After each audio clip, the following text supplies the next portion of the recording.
செலுத்துகிறோம்.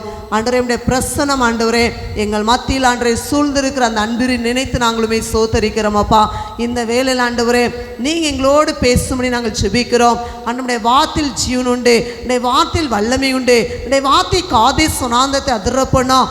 அப்பேற்பட்ட வார்த்தையாக இருக்கும்படி நாங்கள் ஜெபிக்கிறோம். இதோ பேசுகிறவர்கள் நீங்கள் அல்ல, பிதாவின் ஆவியானன்னு சொன்னீங்கப்பா. அந்த வார்த்தையின்படியப்பா நீங்கள் பேசுவீராக. மனுஷர் அப்பத்தினால மாத்திரமல்ல, வாழ்ந்து புறப்படின ஒவ்வொரு வார்த்தை பிழைப்பான் என்று சொன்னீங்களே, அந்த வார்த்தையின்படி என்னை மறைத்து உம்முடைய வல்லமை வெளிப்படும் நான் செபிக்கிறேன். நீங்க மகிமைப்படுங்க, நீங்க ஆளுகை செய்யுங்கப்பா. ஆண்டவருடைய வார்த்தைக்கு விரோதமாய் கிரியை செய்கிற எல்லா வான மண்டலத்தை பொல்லாத சேனைகள் இயேசுவின் நாமத்தை அழிக்கப்படுவதாகப்பா. நாங்கள் கேட்பது மாத்திரமல்ல, அதை கைக்குள்ள எங்களுடைய வாழ்க்கையில நீர் உதவி செய்யும் நாங்கள் செபிக்கிறோம். நீங்க மகிமைப்படுங்க, ஆளுகை செய்கிற அன்பிற்காகவே ஸ்தோத்திரம். இயேசுவின் மூலம் ஜெபிக்கிறோம் எங்கள் ஜீவனில் நல்ல பிதாவே, ஆமேன். ஹல்லேலூயா. இந்த நாளிலும் உங்கள் மத்தியில் தேவாதேவன் கொண்டு வந்தபடியால் தேவாதி தேவனுக்கு நான் நன்றியை தெரிவித்துக் கொள்கிறேன். அன்போடு அழைத்து பயன்படுத்துகிற சபை குருவானர் ஐயா அவர்களுக்கும் ஊழியத்தின் சார்பாக நன்றியை நான் தெரிவித்துக் கொள்கிறேன். அம்மா அவர்களுக்கும் நன்றி. நாங்கள் உடங்குடி பகுதியில் நாங்கள் ஊழியத்தை செய்து வருகிறோம். பெண்கள் எழுப்புதல் ஊழியம் சொல்லி நாங்கள் ஒரு குழுவாய் குடும்பமாய் செய்து வருகிறோம். என்னுடைய கணவர் நல்லா கீபோர்டு வாசிப்பாங்க. அந்த கிருபை கர்த்தர் கொடுத்திருக்கிறார். நான் வாலிப வயதிலிருந்தே நான் ரட்சிக்கப்பட்டேன். கிட்டத்தட்ட 18 வயசில் நான் ரட்சிக்கப்பட்டேன். வேதத்தை பற்றி எனக்கு எதுவுமே தெரியாது. நாங்கள் ஆர்சி கோயிலுக்கு போனாலும் வேதத்தை நாங்கள் கொண்டு செல்ல மாட்டோம். எந்த வார்த்தையுமே தெரியாது. நான் அதெல்லாம் சாட்சிலானா இன்றைக்கு வேதத்தை பிரசங்கிக்க முடியும். அநேக இடத்துல பிரசங்கிக்க முடியாது. தேவன் கிருபை கொடுத்திருக்கிறார். பாருங்கள், நிறைய பகுதியில் இந்த தமிழ்நாட்டுக்குள்ளே பாருங்கள் பார்க்கும்போது கர்நாடகா மாநிலத்தில் நிறைய நேரம் நான் என்ன செய்கிறேன், பெண்கள் மீட்டிங் சபை ஆராதனை போய் என்ன செய்கிறேன், பிரசங்கிக்க முடியாது. கர்த்தர் கிருபை கொடுத்திருக்கிறார். ஏன்னா எனக்கு ஒரு வசனம் ஞாபகம் வரும், எவரை மேன்மைப்படுத்தும் பலப்படுத்த அவருடைய கரத்தினால ஆகும். யாரையும் மேன்மைப்படுத்த முடியும், யாரையும் பலப்படுத்த முடியும். ஏன்னா நான் ஞானிகளை வெட்கப்படுத்தி முடிக்க தேவன் உலகத்தில் பைத்தியமானவர்களை தெரிந்து கொண்டார். நான் ஒரு காலத்தில் இப்படிதான், நம்மளாம் பிரசங்கம் பண்ணுவா, நமக்கு அதுக்கு சம்மந்தமே சொல்லி நானும் உட்கார்ந்து கேட்டு கொண்டேன். ஆனால் ஒரு நாள் கர்த்தர் என்ன செய்தார், என்னை பயன்படுத்த ஆரம்பித்தார். இந்த நாளில் அவருடைய சமூகத்தில் நிற்க முடியாய் என் தேவாதேவன் கிருபை பாராட்டுகிறார். இந்த நாளில் ஒரு வேத வசனத்தை நாம் தியானிப்போமா? சொல்ல போனால் 1.5 மணி நேரம் 2 மணி நேரம் கூட என்ன பிரசங்கம் பண்ணுவோம். ஏன்னா சில தாய்மார் வண்டிக்கெலாம் போகும்போது 2 மணி நேரம் கொடுப்பாங்க.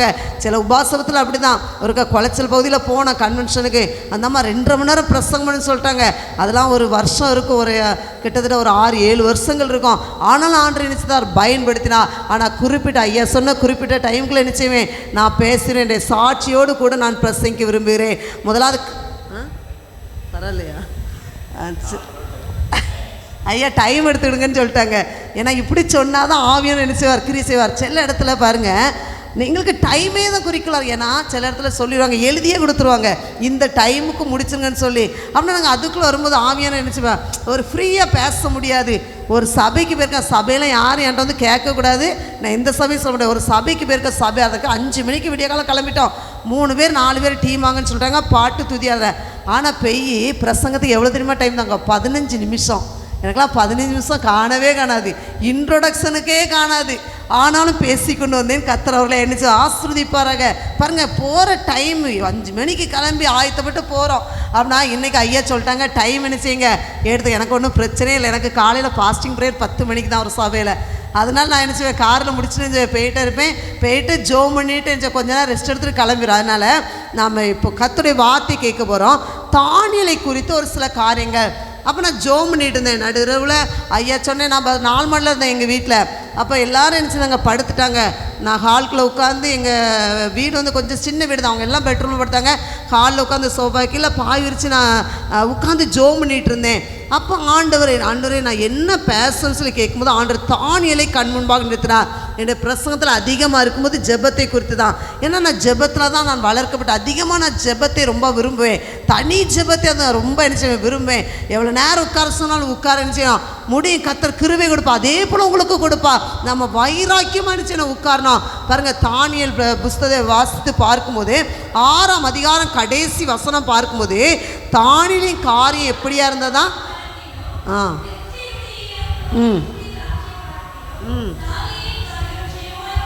ஹல்லேலூயா.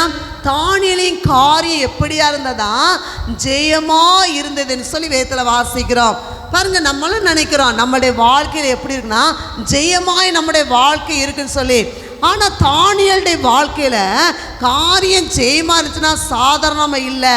பாருங்க, அநேக காரியங்கள் நீங்கள் அந்த தானியேல் உள்ள வாசித்து பார்க்கும்பொழுது நிறைய காரியங்களை என்ன செய்ய விளங்கி கொள்ள முடியும். அதாவது எல்லாத்துக்கும் தெரிந்த காரியம் தான். அந்த தானியேல் அந்நிய தேசத்துக்கு அடிமையாக கொண்டு போகப்பட்டவன், பாபிலோன் தேசத்தில் கொண்டு வரப்பட்ட அவனுடைய வாழ்க்கையில் ஆச்சரியமான காரியங்கள் நடந்தது. அந்த அதிகாரம்லாம் பார்க்கும்போது அதை பார்க்கும்போது அநேக குறி சொல்கிறாங்க, அநேக விக்கிரங்கள், ராஜாக்களும் மந்திராதிகளும் அங்கே நம்பக்கூடிய சில ஜனங்கள் அப்படியாக தான் இருந்தாங்க. அந்த இடத்துல பல பாசைக்காரர்கள் பேசுகிறவங்களாம் இருந்தாங்க. ஆனால் அதே இடத்துல இங்கே 4 வாலிபர்கள் என்ன செய்கிறாங்க இருக்கிறார்கள். உங்களுக்கு தெரியும், சாத்ராக், மேஷாக், ஆபேத்நேகோ, தானியேல் சொல்லி 4 வாலிபர்கள் இருக்கிறாங்க. அந்தந்த 4 வாலிபர்களும் ஒரு தேசத்தில் உள்ள அஸ்திவாரத்தை அவர்கள் மாற்றுகிறார்கள். 4 வாலிபர்கள் மூலமாய் அங்கே தேசத்தை மறுரூபம் மாற்றப்படுகிறது. அங்கே பார்க்கும்போது மாபெரும் எழுப்புதல் உண்டாகிறது. எப்படியானா அங்கே பார்க்கும்பொழுது தானியேல் சிங்க கவில போடக்கூடிய சூழ்நிலை. 6ஆம் அதிகாரம் நீங்கள் வேதத்தில் வாசித்து பார்க்கும்பொழுது தூதனை அனுப்பி அங்கு தானியேலை என்ன செய்தார், அவர் விடுவிக்கிறார். விடுவித்தாங்க. பாருங்க, தானியேல் தீர்க்கதரிசி புஸ்தகம் 6ஆம் அதிகாரம் 25-26 வசனத்தை ஒரு வாசிப்போமா? ம் ம் ம் ம் ம் ம் ம் ஹல்லேலூயா. அங்குள்ள ராஜா எப்படியா கடிதம் எழுதுகிறார்னா, அங்கே சமாதானம் பெருக கடவுது. அது மாத்திரமல்ல, எல்லாரும் தானியேலின் தேவனுக்கு என்ன செய்யணுமாம், பயப்பட வேண்டும். அதே வசனத்தில் பார்க்கும்போது தானியேலின் தேவன் ஜீவனுள்ள தேவன், நிலைத்திருக்கிறவர், ராஜ்யம் அழியாது, அவர் தப்புவிக்கிறவர், அவர் ரட்சிக்கிறன்னு சொல்லி 27ஆம் வசனம் சொல்லுகிறது. இவர் நம் வேதம் நமக்கு தெளிவாக சொல்லுகிறது. அது மாத்திரமல்ல, சாத்ராக், மேஷாக், ஆபேத்நேகோ குறித்து பார்க்கும்போது தானியேல் 3ஆம் அதிகாரத்தில் பார்க்கும்போது அவர்கள் அங்கே பார்க்குற அக்கினி சூழலில் போடக்கூடிய சூழ்நிலை. ஆனால் அவங்க சொல்கிறாங்க, நாங்கள் ஆராதிக்கிற எங்கள் தேவன் எங்களை தப்பிக்க வல்லவராக இருக்கிறேன்னு சொல்லி. பாருங்க, அவங்களுக்குள்ள கர்த்தரை குறித்த ஒரு வைராக்கியம் இருந்தது. அதனால தான் அவங்க அக்கினி சூழலை போடக்கூடிய சூழ்நிலை வரும்போதும் அங்கே 4ஆம் ஆள் தேவபுத்திரனாய் உலாவி கொண்டிருக்கிறார். பாருங்க, அந்த சூழ்நிலை தேவன் விடுவிக்கிறார். அது எல்லாம் நமக்கு தெரிந்த காரியம் தான். ஆனால் தானியேலின் ஜெபத்தை குறித்து நாம் ஒரு சில காரியங்களை நாம் பார்க்க போகிறோம். பாருங்க, நீங்கள் ஜெப வாழ்க்கை குறித்து நீங்கள் இதில் அறிந்து கொள்ள முடியும். நாங்கள் பிரசங்கத்தில் நம்ம பார்க்கும்போது காவியனர் உங்களோடு பேசுவார். நம்முடைய ஜெப வாழ்க்கை எப்படியா இருக்கிறது, நாம் எப்படியா ஜெபிக்கிறோம் என்று சொல்லி சில காரியங்களை நாம் விளங்கி கொள்ள முடியும். பாருங்க, அந்த தானியேல் முழுவதும் இங்கே வாசித்து பார்க்கும்போது அங்கே தானியேல் ஜெபத்தில் ஒரு 5-6-7 காரியங்களை கர்த்தர் எனக்கு கற்றுக் கொடுத்தார். நிறைய காரியங்கள் சொல்லப்பட்டுள்ளது. முதலாவது பார்க்கும்பொழுது தானியேலிடம் இருந்து கற்றுக்கொள்ளக்கூடிய நம்ம ஒரு காரியங்கள், முதலாவது காரியம் தானியேல் தீர்க்கதரிசி புஸ்தகம் 6ஆம் அதிகாரம் 10ஆம் வசனம் ஒரு வாசிப்போம். ம் ம் ம்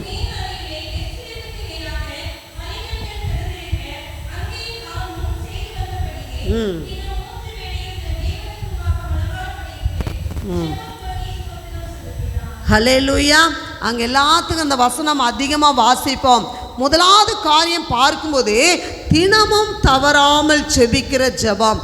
தானியேலுக்குள்ள என்ன இருந்தனா, தான் முன் செய்திருந்தபடியே அவன் என்ன செய்தான், 3 வேளை ஜெபம் பண்ணினான். அப்படின்னா முதலாவது காரியம் பார்க்கும்போது தினமும் தவறாமல் ஜெபிக்கிற ஜெபம். அப்படின்னா முதலாவது நாம் அதை எடுத்துக்கொள்ளும் போது, ஆவிக்குரிய காரியத்தில் விளங்கி கொள்ளும் போது நம்முடைய வாழ்க்கையில் ஒழுங்கு கிரமமான ஜெபம் இருக்கணும். இன்னைக்கு இருக்கிறதா யோசித்து பாருங்க. ஒரு 2 நாள் ஜெபம் பண்ணுவோம், 3ஆவது நாள் ஜெபம் இருக்காது.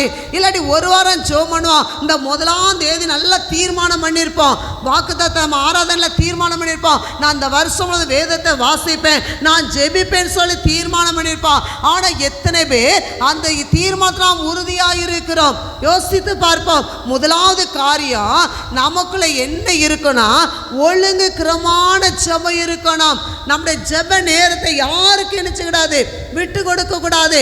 அந்த நேரம் ஜெபம். இன்னைக்கு நீங்கள் அதிகாலை 5 மணிக்கு ஜெபம் பண்ணா அந்த 5 மணிக்கு என்ன செய்யணுமா, ஜெபம் பண்ணணும். தானியலின் காரியம் சும்மா ஜெயமா இல்லை. நம்ம வாசித்து பார்க்கும்போது தானியல் ஒழுங்குக்கிறமாய் ஜெபம் பண்ணினார். நம்ம இன்னைக்கு நினைக்கிறோம் அடுத்த நாள் ஜெபம் பண்ணிக்கலாம், இல்லாட்டி சாயங்காலம் பார்த்துக்கலாம் அப்படின்னு சொல்லி நம்ம நினைக்கிறோம். அப்படி இல்லை. நாம் என்ன செய்ய வேணுமா, நம்ம டைம் கரெக்டாக இருக்கணும். நம்ம தேவனுடைய பிள்ளைகள், நம்ம சபைக்கு வருகிறோம். நம்முடைய ஜெப வாழ்க்கையில் ஒழுங்கான ஜெபம் இருக்கணும். இன்னைக்கு அனைவருடைய ஜெப வாழ்க்கையில் ஒழுங்கினமான ஜெபம் அது எல்லாம் வேண்டாம். இன்னைக்கு கர்த்தர் சொல்லுகிற காரியம், ஆண்டவரே என் வாழ்க்கையில் ஆண்டவரே ஒழுங்குக்கிரமான ஜெபம் இருக்குன்னு சொல்லி நாம் ஜெபிக்கணும். பாருங்க, நம்ம நல்லா சாப்பிடுங்க. சிலர் ஒரு நாளைக்கு 3 நேரம் சாப்பிடுவாங்க. அன்னைக்கு ஒரு சகோதரி வீட்டுக்கு போயிருக்கே, அவங்க சொல்கிறாங்க, அவங்க வீட்டில் உள்ள மூத்த தாயார் சொல்கிறாங்க, இந்த மகன் 5 நேரம் என்ன செய்வான்னு சொல்லி சாப்பிடான்னு சொல்லி அப்படி சாப்பிட்றாங்க. ஆனால் அது எல்லாம் நம்ம சாப்பாடு நேரம் தவறாது. யோசித்து பாருங்க, அந்த சாப்பாடு நேரம்லாம் தவறாது. காலையில் கரெக்டாக சாப்பிட்ருவோம். பாருங்கள், சிலருக்குலாம் 8 மணிக்கு சாப்பாடுனா. அன்றைக்கி ஒரு தாயார் சொல்கிறாங்க, என் கணவன் 8 மணிக்கு சாப்பாடு கூட சண்டைக்கு வந்துடுவார். பாருங்கள், சில நேரங்களில் சாப்பிடக்கூடாதுன்னு சொல்ல. அதே போல் சிலருக்கு மதியம் கரெக்டாக 1 மணிக்கு சாப்பிட்டணும். அதே போல் இரவு சாப்பிட்டணும். அதில் காணாததுக்கு என்னென்னா 5 மணிக்கு ஒரு டீ, அதில் போட்டு முறுக்கு ஏதோ ஒன்று சாப்பிட்றீங்க. அதே போல் காலையில் காஃபி, அது எல்லாம் தவறாது. ஆனால் நம்மளுடைய ஜெபம் எப்படியா இருக்கிறது? நம்ம சரீரத்தில் பசி இருக்குது, ஆனால் ஜெபிக்கணும்னு பசி நமக்கு இருக்கிறதா? யோசித்து பாருங்கள். நேற்று தினத்தில் ஒரு வாலிப மகளை பார்த்தேன். அப்போ நான் கேட்டேன், அம்மா நீ ஜோம் பண்ணியான்னு சொல்லி. இல்லைக்கா நான் ஜோம் பண்ணி 2 நாள் ஆயிட்டுன்னு சொன்னான். நான் ஒரு கதை கேட்டேன், சரிம்மா நீ காலையில் சாப்பிட்டியா? அது கரெக்டாக சாப்பிட்டுட்டேன். மத்தியானம் சாப்பிட்டியா? அது கரெக்டாக சாப்பிட்டேன். 2 நாள் நீ சாப்பிட்டியா? சாப்பிட்டுட்டேன், காஃபி குடித்தேன், ஜூஸ் குடித்தேன், எல்லாம் குடித்தேன். ஆனால் ஜெபிக்க என்ன செய்தா, தவறிட்டேன்னு சொல்லி. பாருங்கள், ஏன் சொல்கிறேன்னா, எல்லா காரியமும் உலக காரியத்தை நாம் இடம் கொடுக்கிறோம். ஆனால் ஜெப நேரத்தில் நாம் தவறி கொண்டிருக்கிறோம். அங்கே பார்க்கும்போது தானியேல் ஒழுங்குக்கிறமாய் ஜெபம் பண்ணினார். பாருங்கள், டிஜிஎஸ்னர் அதிகமாக சொல்லுவாங்க. அவங்க சொல்லும்போது ஒரு வீட்டுக்கு ஜோமனை போனாங்களாம். பாருங்கள், அந்த தாய் தவன்ட்ட பேசி கொண்டிருக்காங்க. அப்போ சரி உங்களுடைய மக வரட்டும் ஜோமனுன்னு சொல்லி இருக்காங்களாம். பாரு, தன்னுடைய மகள் கல்லூரி படிப்பை முடித்து விட்டு அவங்க வீட்டுக்குள்ளே வர்றாங்களாம். வந்துட்டு பார்த்தா அவங்க பேசிட்டு இருக்காங்களாம். ஸ்தோத்திரம் மட்டும் நேரம் மாடிக்கு போயிட்டாலாம். அப்போ தன்னுடைய தாயிட்ட கேட்குறான், அம்மா உங்கள் மகளுங்க கூப்பிடுங்க, நம்ம ஜோமன்ட்டு நான் கிளம்புறேன்னு சொல்லி சொல்கிறாங்களாம். அப்போ அந்த தாயார் சொல்கிறாங்களாம், என்னுடைய மகள் இப்பொழுது ஜெபம் பண்ணி கொண்டிருப்பாள், என்னுடைய மகள் மேலறையில் ஜோமணி வரமாட்டான்னு சொல்லி அவங்க சந்தோஷம். பரவாயில்லையே உங்களை ஜோம் பண்ணட்டுமா, நம்ம எந்த தடையும் பண்ணணும்னு சொல்லி அவங்க ஜோமன்ட்டு கடந்து வந்தாங்களாம். பாருங்கள், நம்முடைய ஜெப வாழ்க்கை எப்படியா இருக்கிறது? ஒரு நிலைக்கு நிறைய பேர் சொல்லுவாங்க, என்னால் வீட்டில் ஜெபம் பண்ண முடியல. நிறைய இடத்துக்கு போகும்போது சொல்லுவாங்க, வீட்டில் ஜெபம் பண்ண முடியல. நம்ம நல்ல ஆலயம் திறந்துருக்கிறது. ஒரு நீங்கள் ஆலயத்தில் வந்து ஜெபம் பண்ணால் எந்த ஒரு தடை இருக்காது. பாருங்கள், வீட்டில் நீங்கள் ஃபோனை போட்டு அந்த ஆலயத்தில் வந்து ஜெபம் பண்ணி பாருங்கள். ஃபோன் அடித்தாலும் பதில் சொல்ல மாட்டாங்க. நம்ம என்ன பிள்ளைகள் எடுத்தாலும் அம்மா சர்ச்சுக்கு ஜெபம் பண்ண போயிருக்காங்க அப்படின்னு சொல்லி என்ன செய்வாங்க, சொல்லிடுவாங்க. அது மாத்திரம் ஆலயத்துக்கு வந்து நீங்கள் ஜெபம் பண்ணுங்க. எல்லா ஆலயங்களும் திறந்திருக்கும். கர்த்தருடைய ஆலயத்தில் நாட்டப்பட்டவர்கள் தேவனுடைய பிரகாரங்களில் செலுத்திருப்பார்கள். அப்படி இந்த இடத்துல வந்து வீட்டில் ஜெபம் பண்ணல நிறைய சௌகரிய சொல்லுவாங்க. அப்போ அவங்களுக்கு சொல்கிற காரியம் தான், நமக்கு நல்ல ஒரு ஆலயத்தை கர்த்தர் கொடுத்துருக்கிறார், அந்த ஆலயத்தில் போய் ஜெபம் பண்ணுங்க. வீட்டில் அப்போ தான் ஜோமுன்னு உட்காந்துப்போம். டக்குன்னு ஃபோன் அடிக்குமா, உடனே ஃபோன் எடுத்து பேசுவோமா, உண்மையாக நடக்கிற காரியத்தை சொல்ல. இன்றைக்கி அப்படி தான், உடனே அதிலே 1 மணி நேரம் ஃபோனில் வீண் வார்த்தை பேசி அன்னைக்கு ஜெப நேரம் முடிஞ்சிடும். உடனே என்ன செய்வோம், சரி போதும் பார்த்துக்கலான்னு சொல்லி அப்படி தான் அன்றைக்கி ஜெப வாழ்க்கை இருக்கிறது. ஆனால் ஆலயத்துக்கு வந்துட்டோன்னு வைங்களா, நம்ம நல்லா தனிமையாக உட்கார்ந்து நாம் ஜெபிக்கலாம். அது மாத்திரமல்ல, பாருங்கள், இன்னொரு காரியம் எனக்கு திடீர்னு ஆண்டு இப்போ ஞாபகத்தில் பிரசங்கம் பண்ணும்போது, வீட்டில் ஜெபம் பண்ணிட்டு இருப்போம், திடீர்னு வருவான். 1 கிலோ என்ன செய்யணும், 4 கிலோ வெங்காயம் 100 ரூபான்னு தானே என்ன செய்வோம், யோசிச்சு பாருங்க.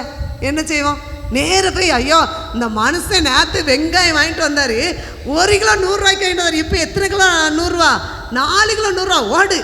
அதோட ஜெபம் என்ன செய்யும், முடிஞ்சிடும். ஆனால் ஆலயத்தில் வந்து ஜெபம் பண்ணி பாருங்கள், நம்முடைய ஜெப வாழ்க்கை வித்தியாசமாக இருக்கும். நிறைய பேருக்கு வீட்டில் ஜெபிக்க முடியாத காரியம், பகல் நேரத்தில் ஆலயத்தை வந்து ஜெபம் பண்ணுங்க. ஒரு சகோதரி இருக்காங்க, அவங்க சொல்லுவாங்க, கரெக்டாக 12 மணி ஆனால் ஆலயத்தில் போயிடுவாங்களாம். நான் கேட்பேன். நடந்து போயிட்டே இருப்பாங்க. அப்போ எங்கள் வீட்டு பக்கத்தில் தான் ஒரு சகோதரி நடந்து, அப்போ அந்த சகோதரி நான் கண்காணிச்சிட்டு இருந்தேன். அப்புறம் எங்கள் அத்தை வீடு பக்கத்தில் இருக்கிறனால அப்போ அந்த சகோதரி, அக்கா நீங்கள் கரெக்டாக பண்ண, என்னுடைய ஜெப நேரம் 12 நான் வீட்டில் இருக்கும்போதெல்லாம் நான் 12 மணிக்கு என்ன செய்வேன், ஜோம் பண்ண போயிடுவேன். மதியம் பாருங்கள் 12 மணி போயிட்டு 1 மணி நேரம் ஆலயத்தில் ஜோம் பண்ணிட்டு வருவாங்களாம். அவங்க சொல்லுவாங்க, நான் ஆலயத்தில் போய் ஜோம் பண்ணுறேன், கர்த்தர் எனக்கு அநேக நன்மைகளை செய்திருக்கிறான்னு சொல்லி அவங்க சொல்லிற காரியம் பாருங்கள். அவங்களுடைய வாழ்க்கையில் ஒழுங்கு கிரமான ஜெபம். இன்னைக்கு நாம் எப்படியா நாம் ஜெபிக்கிறோம்? நம்மகிட்ட ஒழுங்கு கிரமான ஜெபம் இருக்கிறதா? வேதத்தில் வாசிக்கிறோம், மாம்சம் ஆவிக்கு விரோதமாகவும் ஆவி மாம்சத்துக்கு விரோதமாய் போராடுகிறதுன்னு சொல்லி இச்சிக்கிறேன்னு சொல்லி மாம்சம் சொல்லும். பாருங்கள், விடிய காலம் எந்திக்குன்னு சொல்லி அலாரம் வச்சுருப்போம். 5 மணிக்கோ 4 மணிக்கோ வச்சுருப்பீங்க. எப்படியாவது ஜோமன்னு வைப்போம். ஆனால் ஆவியான சொல்ல எளிமினி ஜோமன்னு சொல்ல, மாம்சம் சொல்லி படு, நாளைக்கு பார்த்துக்கலாம். இப்படி எத்தனை நாள் சொல்லி நாம் நேரத்தை வீணெடுத்து கொண்டு இருக்கிறோம். இன்னைக்கு ஆவியான சொல்லுகிறான், நம்முடைய ஜெப வாழ்க்கை புதுப்பிக்கப்படணும். இன்னைக்கு நம்ம தேசம் அழிந்து கொண்டு இருக்கிறது. நம்ம சபைகளுக்காக, ஊழியங்களுக்காக, மிஸ்ரேலுக்காக நாம் திறப்பில் இருக்க வேண்டாம். எப்பொழுது ஜெபம் பண்ணி நாம் விழுத்திருக்க வேண்டும். வேதம் அவ்வாறு சொல்லுகிறது. எனவே நாம் முதலாவது காரியம் நாம் என்ன செய்ய வேண்டுமா, நாம் ஒழுங்கு கிரமான ஜெபம். இன்னைக்கு சிலருக்கெல்லாம் பார்க்கும்போது அன்றைக்கி கல்யாண வீடு வந்துட்டு அன்றைக்கி என்னது இருக்காது, ஜெபமே இருக்காது. நல்லா சாப்பிட்டு தூங்குவோம். ஆனால் இன்றைக்கு ஆண்டவர் சொல்லுகிறார், ஒரு நாள் தவறாமல் நம்முடைய வாழ்க்கையில் ஒழுங்குக்கிரமான ஜெபம் இருக்க வேண்டாம். முதலாவது காரியம். ரெண்டாவது காரியம், எடுத்தவர்கள் வேதாந்தத்தை திருப்பிக் கொள்ளும். அதே வசனத்தை வாசிப்போம். தானியேல் தீர்க்கதரிசி புஸ்தகம் 6ஆம் அதிகாரம் 10ஆம் வசனம். ஒரு வாசிப்போமா?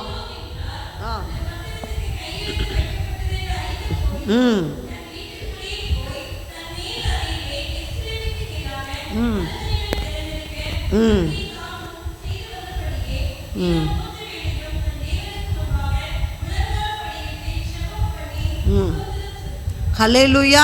ரெண்டாவது காரியம் எப்படி ஜெபம்னுமா, முழங்கார் படிட்டு என்ன செய்தாராம், ஜெபம் பண்ணினார். தானியேலுக்கு எத்தனை வயசு இருக்கும்னு நினைக்கிங்க? முழங்கால் படிட்டு ஜெபித்த வயசு கிட்டத்தட்ட 87 to 90 வயசுக்குள்ள இருக்குன்னு சொல்லி வேத வல்லுநர்கள் சொல்றாங்க. பாருங்க, அவர் முழங்கால் படிட்டு நினைச்சதாரா ஜெபம் பண்ணினார். இன்னைக்கு முழங்கால் ஜெபம் மறக்கப்பட்டு கொண்டே வருகிறது. பார்க்கும்போது நம்ம பார்க்குறோம், ஆர்சிலெலாம் பார்க்கும்போது நேர் முழங்கால் நினைச்சுவாங்க. நிறைய நிற்பாங்க, நேர் முழங்கால் அந்த பாசி மேலே உருட்டி நேர் முழங்கால் நினைச்சவங்க நிற்பாங்க. ஆனால் அங்கே தானியேலின் காரியம் எப்படி ஜெயமாக இருந்ததுன்னா, அவனுடைய வாழ்க்கையில் காணப்படுத முழங்கால் படிட்டு நினைச்சதானா அவர் ஜெபம் பண்ணினார். லூக்கா எழுதின சுவிசேஷம் 22ஆம் அதிகாரம் 41ஆம் வசனம். ஒரு வாசிப்போமா? லூக்கா 22:41.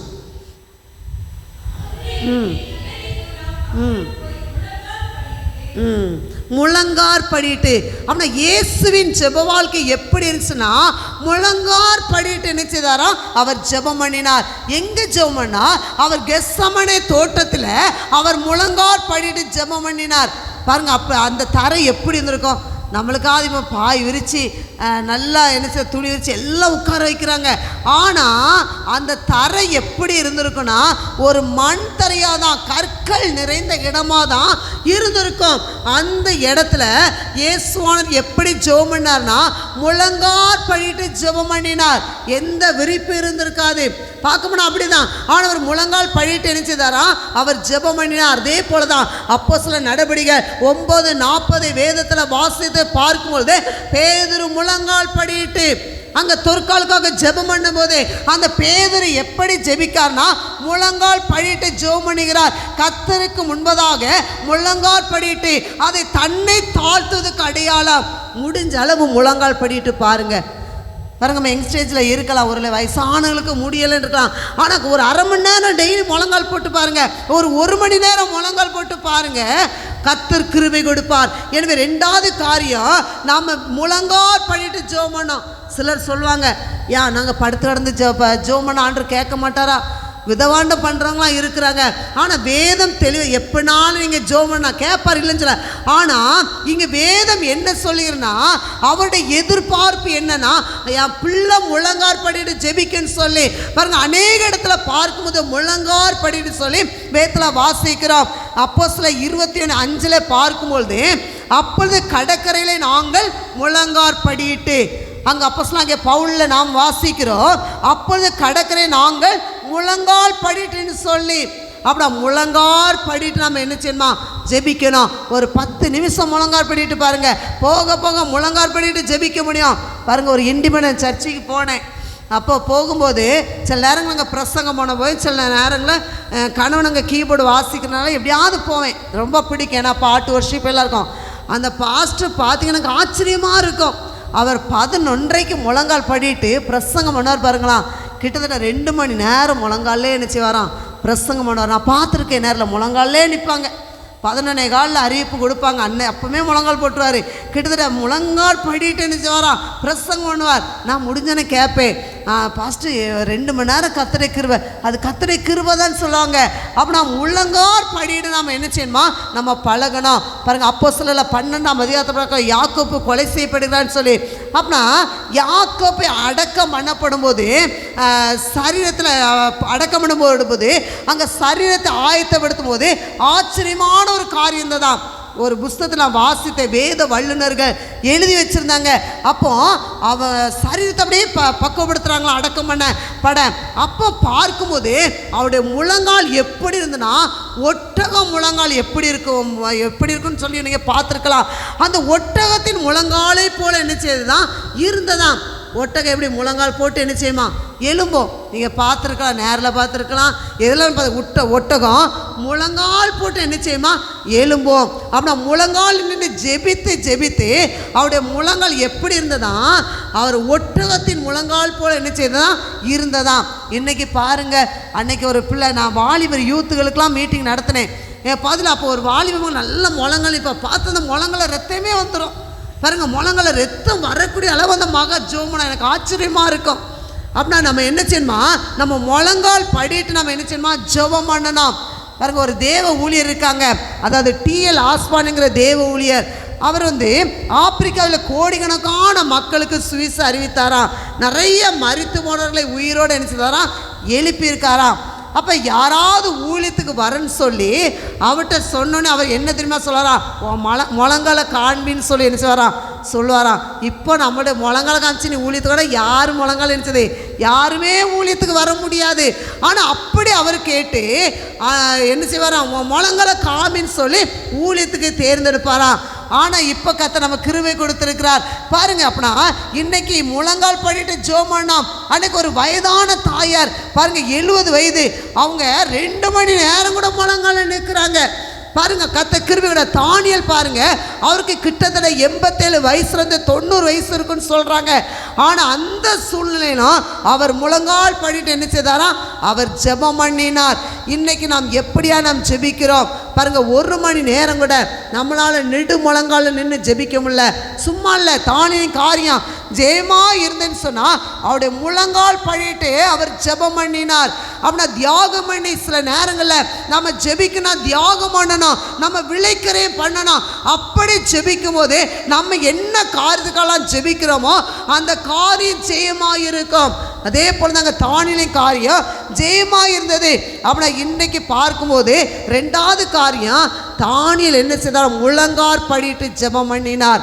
3வது காரியம், ஒருத்தர்கள் வாசிப்போம். தானியல் 2ஆம் அதிகாரம் 17-18 வசனம் ஒருவர் வாசிப்போமா? தானியல் 2ஆம் அதிகாரம் 17-18 வசனம். ம் ம் ம் ம் ம்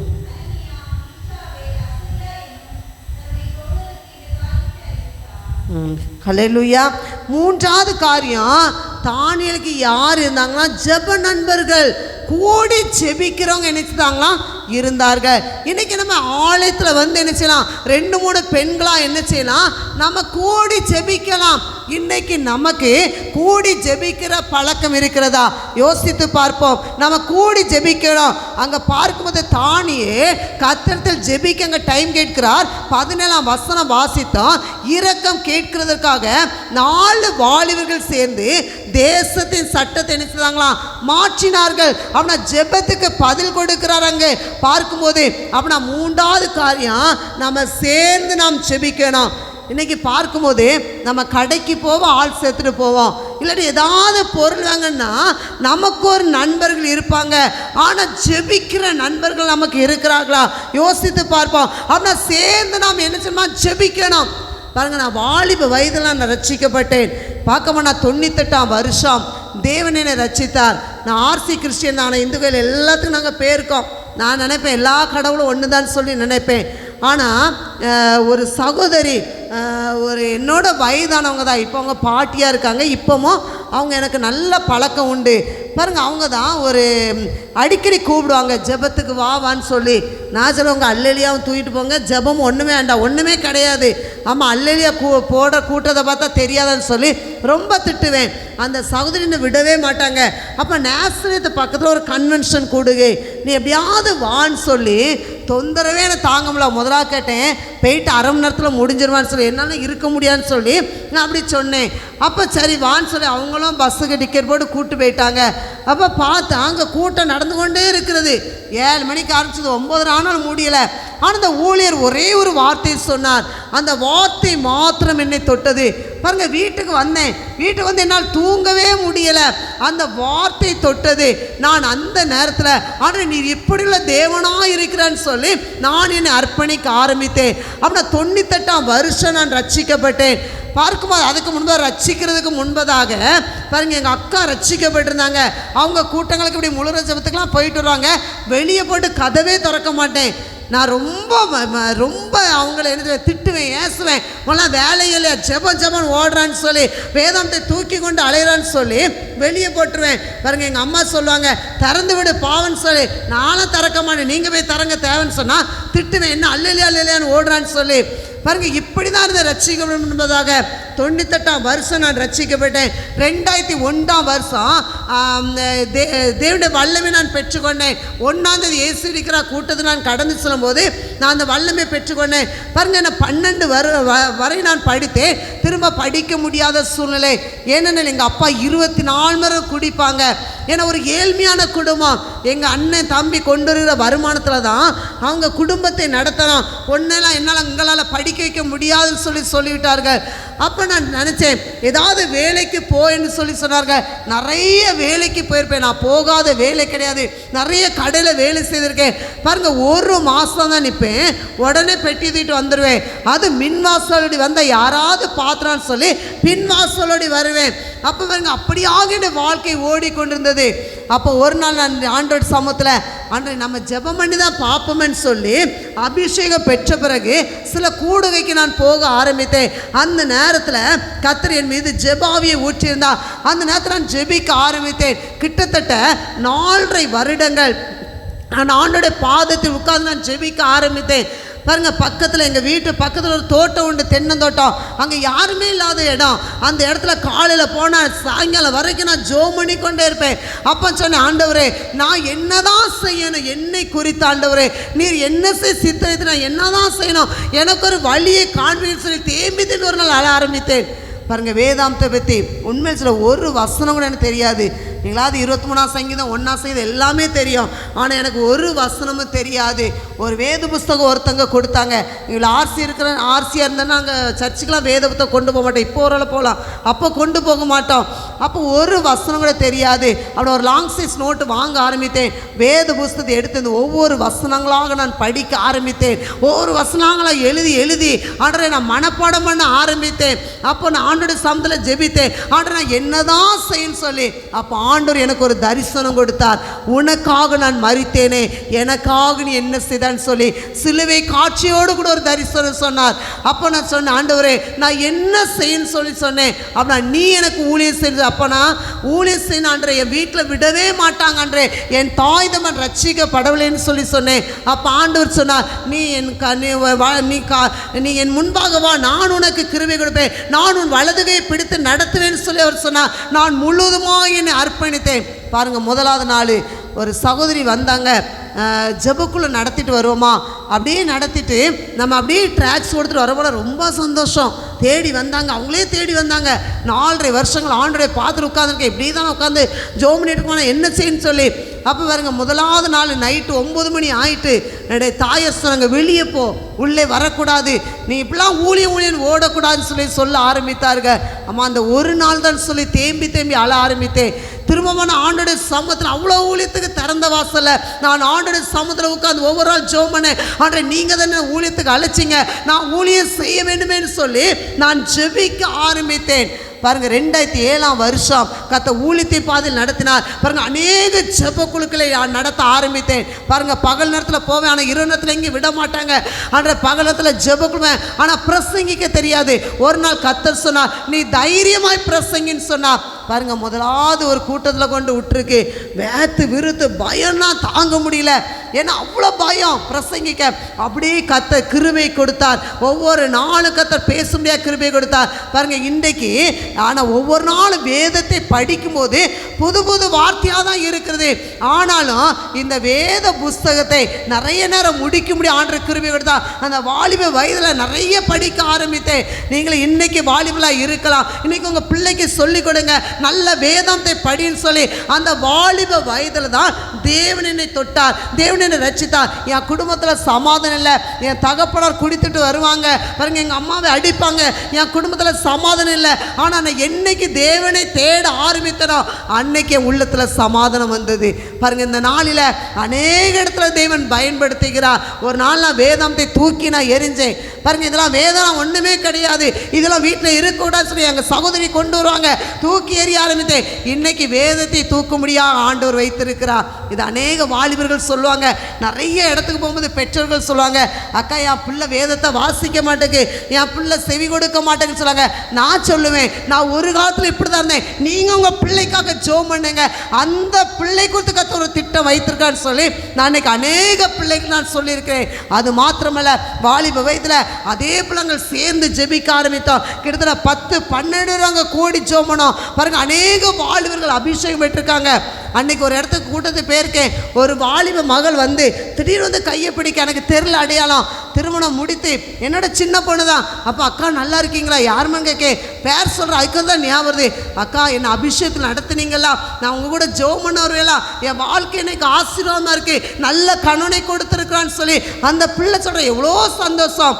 ஏன் சொல்கிறேன்னா, நம்ம பெண்கள் ஆனாலும் சரி, வாலிபர்கள் ஆனாலும் சரி, நாம் கூடி ஜெபிக்கணும். நம்முடைய நண்பர்கள் எப்படிப்பட்ட நண்பர்களாக இருக்குன்னா, ஜெப நண்பர்களாக இருக்கணும். தானியேல் அப்படியாகுதான், அவனுக்கு எப்படிப்பட்ட நண்பர்கள் இருந்தாங்கன்னா, சேர்ந்து ஜெபிக்கிற நண்பர்கள் இருந்தாங்க. இன்னைக்கு ஊரை சுற்றினா நண்பர்களாக கூடிடுறாங்க, ஆனால் ஜெபிக்குன்னு சொல்லி பாருங்க வரமாட்டாங்க. நீங்கள் வீட்டில் இப்போ இருக்கீங்கன்னா ஒருத்தங்க கதை விடுன்னு வருவாங்க, அக்கா உங்களோட கதை விடுறேன்னு சொல்லி வாங்க, சேர்ந்தவே நம்ம ஜெபம் பண்ணாமல் நம்ம ஆலயத்தில் தான் சேர்ந்து ஜெபம் பண்ணோம், இல்லாட்டி வீட்டில் தான் சேர்ந்து ஜெபம் பண்ணோன்னா ஒரே ஓட்டமாக என்ன செய்வாங்க, ஓடிடுவாங்க. ஆனால் நம்ம ஜெபிக்கிற நண்பர்கள் நமக்கு இன்னைக்கு இருக்கிறதா? அங்கே தானியேலுக்கு ஜெபிக்கிற நண்பர்கள் இருந்தார்கள். அப்படின்னா இன்னைக்கு நமக்கு ஜெப நண்பர்கள் இருக்க வேண்டாம். 3வது காரியம், இன்னைக்கு நாம் சேர்ந்து நாம் ஜெபிக்க வேண்டும். தானியேல்ட்ட அந்த ஜெபம் இருந்தது. அடுத்த ஒரு காரியம், தானியேல் புஸ்தகம் 6ஆம் அதிகாரம் 10ஆம் வசனம் மீண்டுமாய் வாசிப்போமா? ம் ம் ம் ம் ம் ம் ம் ம்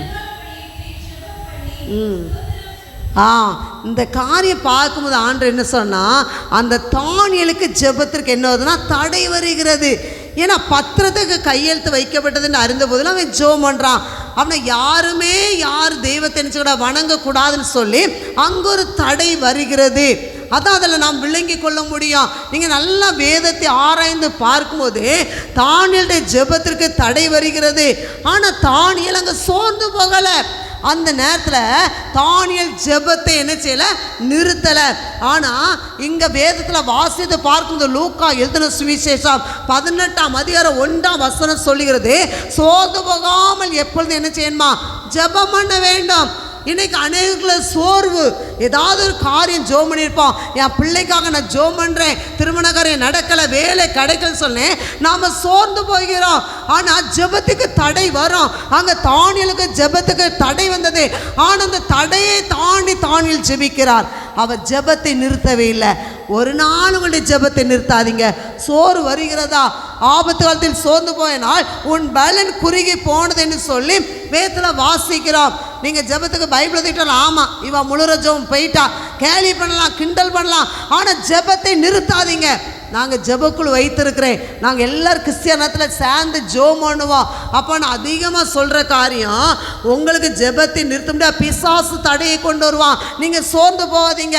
பாருங்கள், சிலர் சொல்லுவாங்க, ஒரு சகோதரி சொன்னாங்க, அக்கா எனக்கு குழந்தைக்காக ஜோம் பண்ணுங்க. ஒரு இடத்துல போகும்போது குழந்தைக்காக ஜோம் பண்ணுங்கன்னு சொல்லி 3-4 ஜெபக்குழு இருக்கு. அதில் ஒரு ஜெபக்குழு ஒரு சகோதரி சொன்னாங்க, அக்கா குழந்தை இல்லை, ஜோம் பண்ணுங்கன்னு சொல்லி நல்லா ஜெபத்துக்கு வருவாங்க. பாருங்கள், குழந்தை வந்தேன்னு சொல்கிறாங்க, என்னால் ஜெபத்துக்கு வர முடியல, குழந்தைய சாக்கு வச்சேன், குழந்தை அழுது இருக்க விட மாட்டேங்கின்னு சொல்லி. பாருங்கள், இன்னைக்கு எது தடையாயிட்டு? பிள்ளைய வச்சு சாக்கு போக்கு சொல்கிறாங்க, பிள்ளைய வச்சு தடை பண்ணுறாங்க. ஆனால் ஜெபத்துக்கு எந்த தடை வந்தாலும் சரி, நீங்கள் சொல்லுங்கள், ஆண்டவருடைய சமூகத்துக்கு போகிறத, அவனுடைய சமூகத்தில் இருக்கிறதான்றே நான் நிறுத்த மாட்டேன்னு சொல்லி சொன்னோம். பாருங்கள், ஐயா கேட்பாங்க, திடீர் ஆராதனைக்கு வர மாட்டீங்க, அன்னைக்கு தான் தண்ணி வந்துச்சு ஐயா, அதனால் வர முடியல. பாருங்கள், சிலருக்கு அன்னைக்கு தான் டூர், என்னைக்கு தான் நேச்சர் தான். நிறைய பேர் பார்த்துருக்கேன். அக்கா நான் கேட்பேன், அக்கா நீங்கள் ஆலயத்துக்கு வரலையே, இன்றைக்கி தான் என் கணவனுக்கு லீவு, டூருக்கு போயிட்டேன், இல்லாட்டி என்றைக்கு தான் என் கணவருக்கு லீவு, நான் ஜவுளி எடுக்க போயிட்டேன். பாருங்கள், கிறிஸ்மஸ் காலத்தில் பார்த்தா சபையில் என்ன செய்தா, நிறைய சபைக்கு பிரசங்கம் ஒன்றுமெல்லாம் தெரியும். பாருங்கள், அப்பவுமே சொல்லுவாங்க, இன்றைக்கி ஐயா என்ன கூட்டகமெல்லாம் நிறைய ஜவுளி எடுக்குன்னு செய்வாங்க, பேருவாங்க. பாருங்கள், அன்னைக்கு தான் ஞாயிற்றுக்கிழமை தான் நம்ம அசட்டை பண்ணி கொண்டு இருக்கிறோம். சபைக்கு வர பிசாசு தடை பண்ணுவான். நம்ம அந்த தடையை தாண்டி என்ன நடந்தாலும் சரி, நான் சபைக்கு போகிறதை நிறுத்த மாட்டேன்னு சொல்லி வரணும். எங்கள் வீட்டுக்கு விருந்தாள் வந்தால் அப்படி தான் நான் சொல்லிடுவேன், நீங்கள் வந்தால் உட்காருங்க, நான் சபைக்கு போய் வர்றேன்.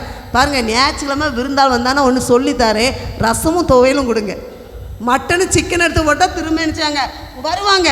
ஐயோ நல்லா இவன் வீட்டு போனால், எஸ்தரக்கா வீட்டு போனால், யார் எஸ்தரக்கெல்லாம் எனக்கு தெரியாது பேர், ஐயோ எஸ்தரக்கா வீட்டு போனால் நல்ல மட்டன் சிக்கன் போட சொல்லி அப்படி போடாதீங்க என்ன சொல்லுவாங்க. ஆமாம், இவன் நேச்சுரம் போன என்ன செய்வா, இந்த ரசமும் துவையல் தான் வைப்பா, நம்ம போகவே வேண்டான்னு வர மாட்டாங்க.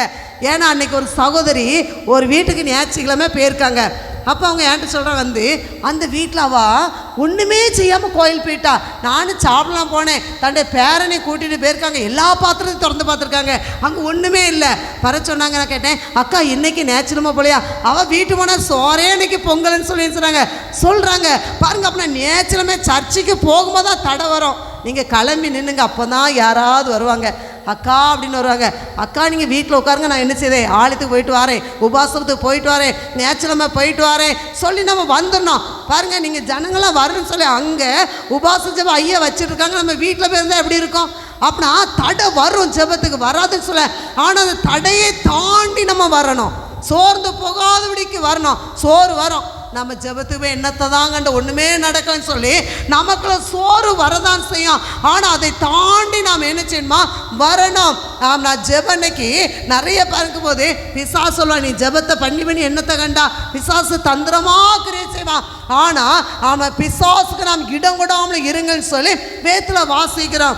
இன்னும் சிலர் சொல்லுவாங்க, நான் ஜெபம் பண்ணி தான் ஒரே பிரச்சனையாக இருக்குது, அதுக்கு நான் ஜோம்னாமே இருந்துடுறேன்க்கா. ஜோமனம் இருந்தால் பிசாசு நல்லா ஆட்கொண்டுருவான். பாருங்கள், நம்ம குடும்ப ஜெபம் இருக்கணும். குடும்ப ஜெபம் இல்லாட்டி ஜெபிக்காத குடும்பம் எப்படிப்பட்ட குடும்பமா, வேலை இல்லாத குடும்பம். அப்படின்னா ஜெபம் தான் உங்களை குடும்பத்தை பாதுகாக்கும், ஜெபம் தான் உங்களை பாதுகாக்கும், உங்கள் குடும்பத்தை பிள்ளைகளை பாதுகாக்கிறது ஜெபம் தான். அப்படின்னா நாம் ஜெபிக்க வேண்டும், எந்த சூழ்நிலையும் நாம் ஜெபிக்க வேண்டும். அந்த தானியல் பாருங்கள், தினம் 3 வேளை காலை மதியம் இரவு நேரத்தில் அந்த ஜெபத்துக்கு தடை வந்தபோது கூட அவன் ஜெபத்தை நிறுத்தலை. என்ன சிங்க கவில போடு, என்ன நடக்கட்டும், என் உயிரை போனாலும் பரவாயில்ல, நான் ஜெபத்தை நிறுத்த மாட்டேன்னு சொல்லி தானியல் வைராக்கியமாக இருந்தார். அதே வைராக்கியம் நமக்குள்ள வரும்போது நம்முடைய காரியம் ஜெயமாக இருக்கும். பாருங்கள், இன்னைக்கு பார்க்கும்போது நம்ம நிறைய காரியங்களுக்கு என்ன செய்யறோம், ஜெபம் பண்ணுறோம். ஆனால் பார்க்கும்போது உலக காரியம் நிறைய சொல்லலாம். நம்ம பிள்ளை நீட் தேர்வு தான், அதுக்காகலாம் நம்ம என்ன செய்வோம், நல்ல ஜெபம். இன்னைக்கு பார்க்கும்போது ஞாயிற்றுக்கிழமை செய்கிறாங்க, தேர்வு வச்சுறாங்க. அன்னைக்கு ஒரு சகோதரிட்ட கேட்க, ஒரு சகோதரி என்கிட்ட சொல்கிறாங்க, நான் வந்து என் பிள்ளை இந்த தேர்வு எழுதே அனுமதிக்க மாட்டேன். ஏன்னா ஞாயிற்றுக்கிழமை என் பிள்ளை ஆலயத்துக்கு நினச்சி வருது, போக முடியாது. ஒரு நாள் அந்த அம்மா நினச்ச மாட்டாங்க பிள்ளை அனுப்புனா ஆச்சரியமாக இருக்கும். ஆனால் இன்றைக்கி அந்த பிள்ளை பிசியோதெரபிக்கு படித்து இன்றைக்கி ஒரு ஹாஸ்பிட்டலில் நல்ல 35,000 சம்பளத்தோடு இருக்கா பாருங்கள். அந்த தாயார் சொல்லுவாங்க, என் பிள்ளை நீட் தேர்வு எழுதி அந்த மற்ற தேர்வு அரசாங்க தேர்வு எழுதியா அன்று உயர போது அந்த நாளை அசட்டை பண்ணிட்டு எதுக்கு சிஸ்டர் நம்ம போனோம் சொல்லுவாங்க. பாருங்கள், அந்த பிள்ளைக்கு இன்றைக்கி கர்த்தர் உயர்வு கொடுத்து நல்ல ஒரு லைஃபை கொடுத்து நல்ல ஒரு குடும்பத்தை ரட்சிக்கப்பட்டு அபிஷேகப்பட்ட மகனை கொடுத்துருக்கிறார். இதுக்கு மேலே என்னக்கா வேணும்னு சொல்லி அந்த சகோதரி சொல்லுவாங்க. பாருங்கள், ஞாயிற்றுக்கிழமை நாளில் இன்னைக்கு மற்ற நாளில் தடையை பிசாசு கொண்டு வருவான். அந்த தடைகளை தாண்டி என்ன செய்யணுமா நாம் ஜெபிக்கணும். இங்கே அப்படிதான். அப்படி ஜெபிக்கும் போது சாத்தானுடைய வல்லமை முடக்கப்படும், பிசாசுடைய தந்திரங்கள் முடக்கப்படும். இன்னைக்கு நாம் சோர்ந்து போகாதபடிக்கு நாம் ஜெபிக்கணும். தானியல் பாருங்க, ஜெபத்தை அங்கே தடுக்க எவ்வளோ பிரச்சனை வருது. தானியல் 6:7 பார்க்கும்போது அங்கே சட்டம் இயற்றப்படுகிறது. ஆனால் அங்கே ஜெபம் பண்ணக்கூடாதுன்னு சொல்லி அங்கே சட்டம் இயற்றப்படுகிறது. ஆனால் தானியல் ஜெபித்திருக்கிறா. அந்த இடத்துல பாருங்களேன், நம்மளை யோசித்து பாருங்கள். இப்போ கொரோனா காலத்தில் அதுக்கு ஒரு அப்போ சர்ச்சு சபைலாம் நடக்கலை பாருங்கள். நல்லா என்ன செய்வாங்களாம், நல்லா சாப்பிட்டுட்டு சர்ச்சில் ஒன்றில் நல்லா ஜாலியாக நினச்சிதாங்க. நிறைய பேர் அப்படி தான் இருந்தாங்க. இப்போவும் நிறைய சர்ச்சுக்கு போகும்போது அந்த கொரோனா காலத்தில் வராதவங்களும் நினச்சிதாங்க இருக்கிறாங்க. ஏன்னா சர்ச்சுக்கு போனால் அவங்களுக்கு அவ்வளோ கஷ்டமாக இருக்குது. ஆனால் நம்ம என்ன செஞ்சோம் அந்த இடத்துல நம்மளே யோசித்து பாருங்களா. இன்னைக்கு ஜெபம் பண்ணக்கூடாது, ஒரு சட்டையாச்சு இது ஆலயம் திறக்க இதுனா நல்லா சாப்பிட்டு தவறாமல் மட்டன் சிக்கன் எல்லாம் எடுத்து சாப்பிட்டு தவறாமல் சாப்பிட்டு என்ன செய்வோம், வீட்டில் இருந்திருப்போம். ஆனால் தானியல் இங்கே பாருங்கள், அவர் ஜெபிக்காமல் இருக்கலை. எவ்வளோ தடைகள் வந்தபோது கூட அவர் உறுதியாய் ஜெபிக்கிறார். என்ன நடந்தாலும் சரி, யார் என்ன சொன்னாலும் சரி, நாம் ஜெபத்தை நிறுத்தவே கூடாது. அதான் சோதனைக்குட்படாதபடிக்கு விழித்திருந்து ஜெபம் பண்ணுங்கள். ஆவி உற்சாகம் உள்ளது, மாம்சமா பலவீனம் உள்ளதுன்னு சொல்லி வேதத்துல வாசிக்கிறோம். அந்த மாம்சத்தை ஜெயிக்கணும்னா நாம என்னச்சுன்னா ஜெபிக்க வேண்டும். இன்னைக்கு அநேகருக்குள்ள சோர்வு பாருங்க, சோர்வு தான் மிகப்பெரிய பிசாசுடைய தந்திரமான ஆயுதம். சோர்வை கொண்டு வருவான். படுத்துங்க, எழும்பிருங்க, தூசியை உதறி விட்டு எழும்பி நான் ஜெபிப்பேன், பிசாசை சோர்ந்து போக வைக்கவே முடியாது சொல்லி நீங்கள் எழுந்து ஜெபிங்க, கர்த்தர் கிருபை கொடுப்பார். இங்கே பார்க்கிறோம் தானியலுடைய ஜெபத்துக்கு அங்கு தடை வந்தது. ஆனால் தடைகளை தாண்டியவர் ஜெபம் பண்ணினார். அடுத்த ஒரு காரியம், தானியல் தீர்க்கதரிசியின் புஸ்தகம் 9ஆம் அதிகாரம் 2-3 வசனத்தை ஒரு வாசிப்போமா. தானியல் 9ஆம் அதிகாரம் 2-3 வசனம்.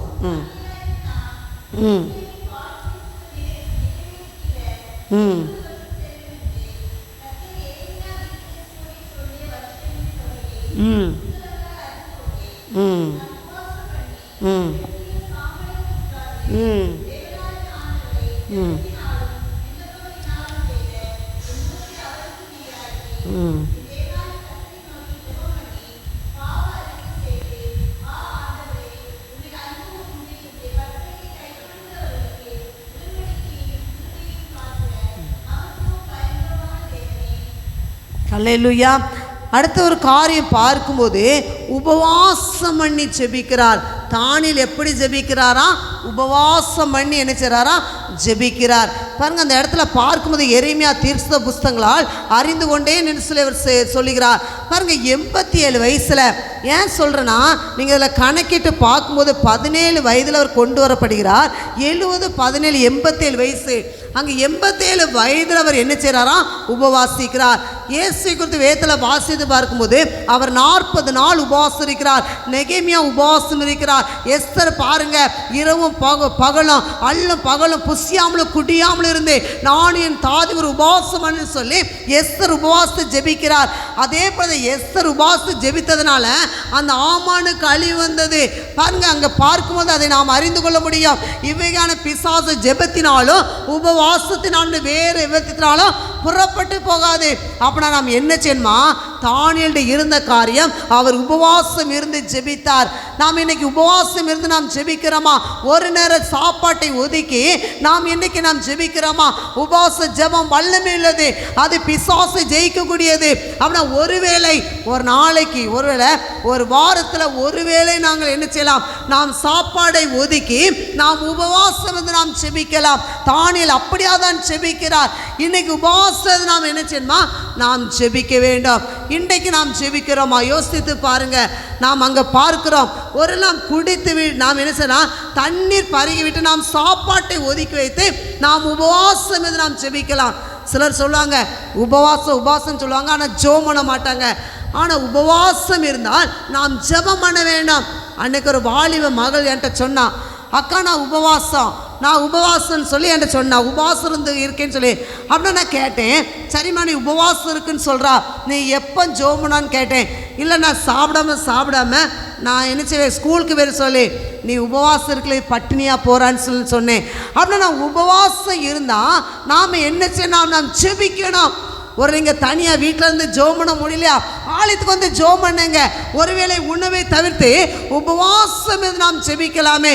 இங்கு தானியேல் அப்படியாகதான் அவர் உபவாசம் வந்து ஜெபிக்கிறார். அது மாத்திரமல்ல, அடுத்த ஒரு காரியம் அதே வசனத்தில் பார்க்கும்போது தானியேல் எரேமியா தீர்க்கதரிசி புஸ்தகம் இருந்ததுன்னு சொல்லி வேதத்தில் வாசிக்கிறோம். அவர் என்ன செய்தார், வேதத்தை படிக்கிற பழக்கம் என்ன செய்தான் இருந்தது. அங்கே எரேமியா தீர்க்கதரிசன புஸ்தகத்தை அவருக்கு வாசிக்கும் பழக்கம் இருந்தது. அதை அறிந்து கொண்டார் என்று சொல்லி அந்த 2ஆம் வசனத்தில் வாசிக்கிறோம். பாருங்க, வேதத்தை வாசிக்காதபடிக்கு ஜெபம் மட்டும் பண்ணுன்னு சொல்லி நம்ம பண்ணக்கூடாது.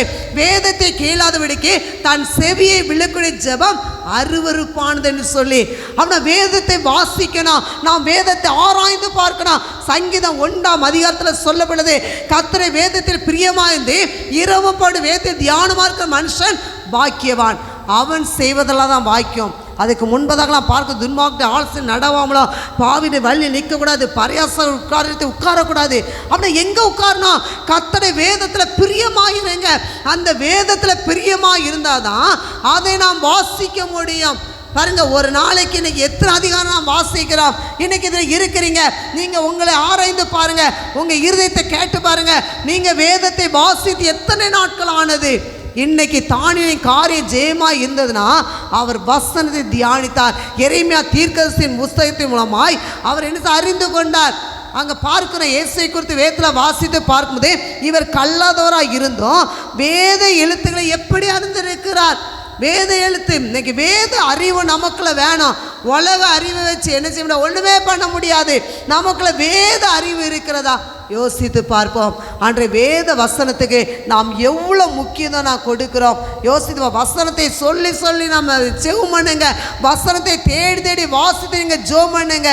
வேத வசனம் 2 பேலன்ஸாக இருக்கணும். இப்போ ஒரு தராசு இருக்கிறீங்களா, அப்படி சேமாக இருக்கணும். அப்படின்னா வேத வசனம் எந்த அளவுக்கு இருக்கிறதோ அந்த அளவுக்கு ஜெபம் இருக்கணும். ஏன்னா ஆண்டவர் வசனத்தின் மூலமாய் பிசாசை ஜெயித்தார். இன்னைக்கு நம்முடைய இருதயம் நம்ம எப்படியா இருக்கிறது, வசனத்தால் நிரம்பி இருக்கிறதா. நம்ம என்ன செய்யணுமா, நம்ம வசனத்தை நாம் வாசிக்க வேண்டும். வந்து ஐயா வீட்டில் ஒரு வசனம் எழுதி படிச்சு நான் பார்த்தேன், வேதத்தை வாசிங்க இல்லாட்டி எங்கே போக முடியாது, பரலோகம். ஐயா பார்த்துருமா நினைக்கிறேன், அந்த செவத்துலாம் பார்த்து ஒவ்வொரு வசனமாக பார்க்கும்போது. அப்போ நம்ம வேதத்தை என்ன செய்யணுமா, நம்ம வாசிக்க பழகணும், அதை தியானிக்கணும். அப்படின்னா வேதத்தை என்ன செய்யணுமா, வாசித்து பார்க்கும்போது நம்முடைய காரியம் ஜெயமாக இருக்கும்.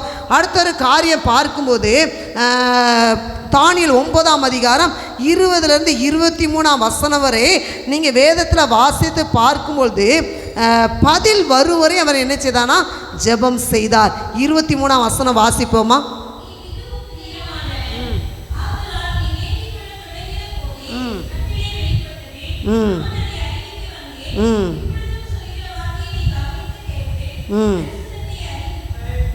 இப்போ ஜெபத்திற்கு பதில் வருகிறது. அப்புறம் அடுத்த காரியம் பார்க்கும்போது ஜெபத்திற்கு பதில் வருகிற வரைக்கும் என்ன செய்யணுமா, ஜெபிக்கணும். அந்த வீட்டில் போய் வாசித்து பாருங்க. 20ஆம் வசனத்திலிருந்து 23ஆம் வசனம் வரை வாசித்து பார்க்கும்போது அவர் பாவரிக்கை செய்கிறார். பாவத்தை அங்கே பார்க்கிறோம். அப்படின்னா அவர் பதில் வருகிற கட்டளை வெளிப்பட்டதுன்னு சொல்லி வேதத்தில் வாசிக்கிறோம். அப்படின்னா தானியேல் பதில் வருகிற வரைக்கும் அவர் ஜெபித்திருக்கிறார். அப்படின்னா கடமைக்காக ஜெபம் அல்ல, பதில் வருகிற வரைக்கும் ஜெபம் பண்ணோம். பாருங்க, அப்போஸ்தலர் நடவடிக்கைகள் 12ஆம் அதிகாரத்தில் சபையார் என்ன ஊக்கத்தோடு ஜெபம் பண்ணாங்க. அங்கே பதில் வந்துச்சா வரலையா, பதில் வந்துச்சா இல்லையா, வந்துச்சு. அப்படின்னா பேதுருவுக்காக ஊக்கத்தோடு ஜெபம் பண்ணாங்க. பேதுரு விடுவிக்கப்பட்டார்.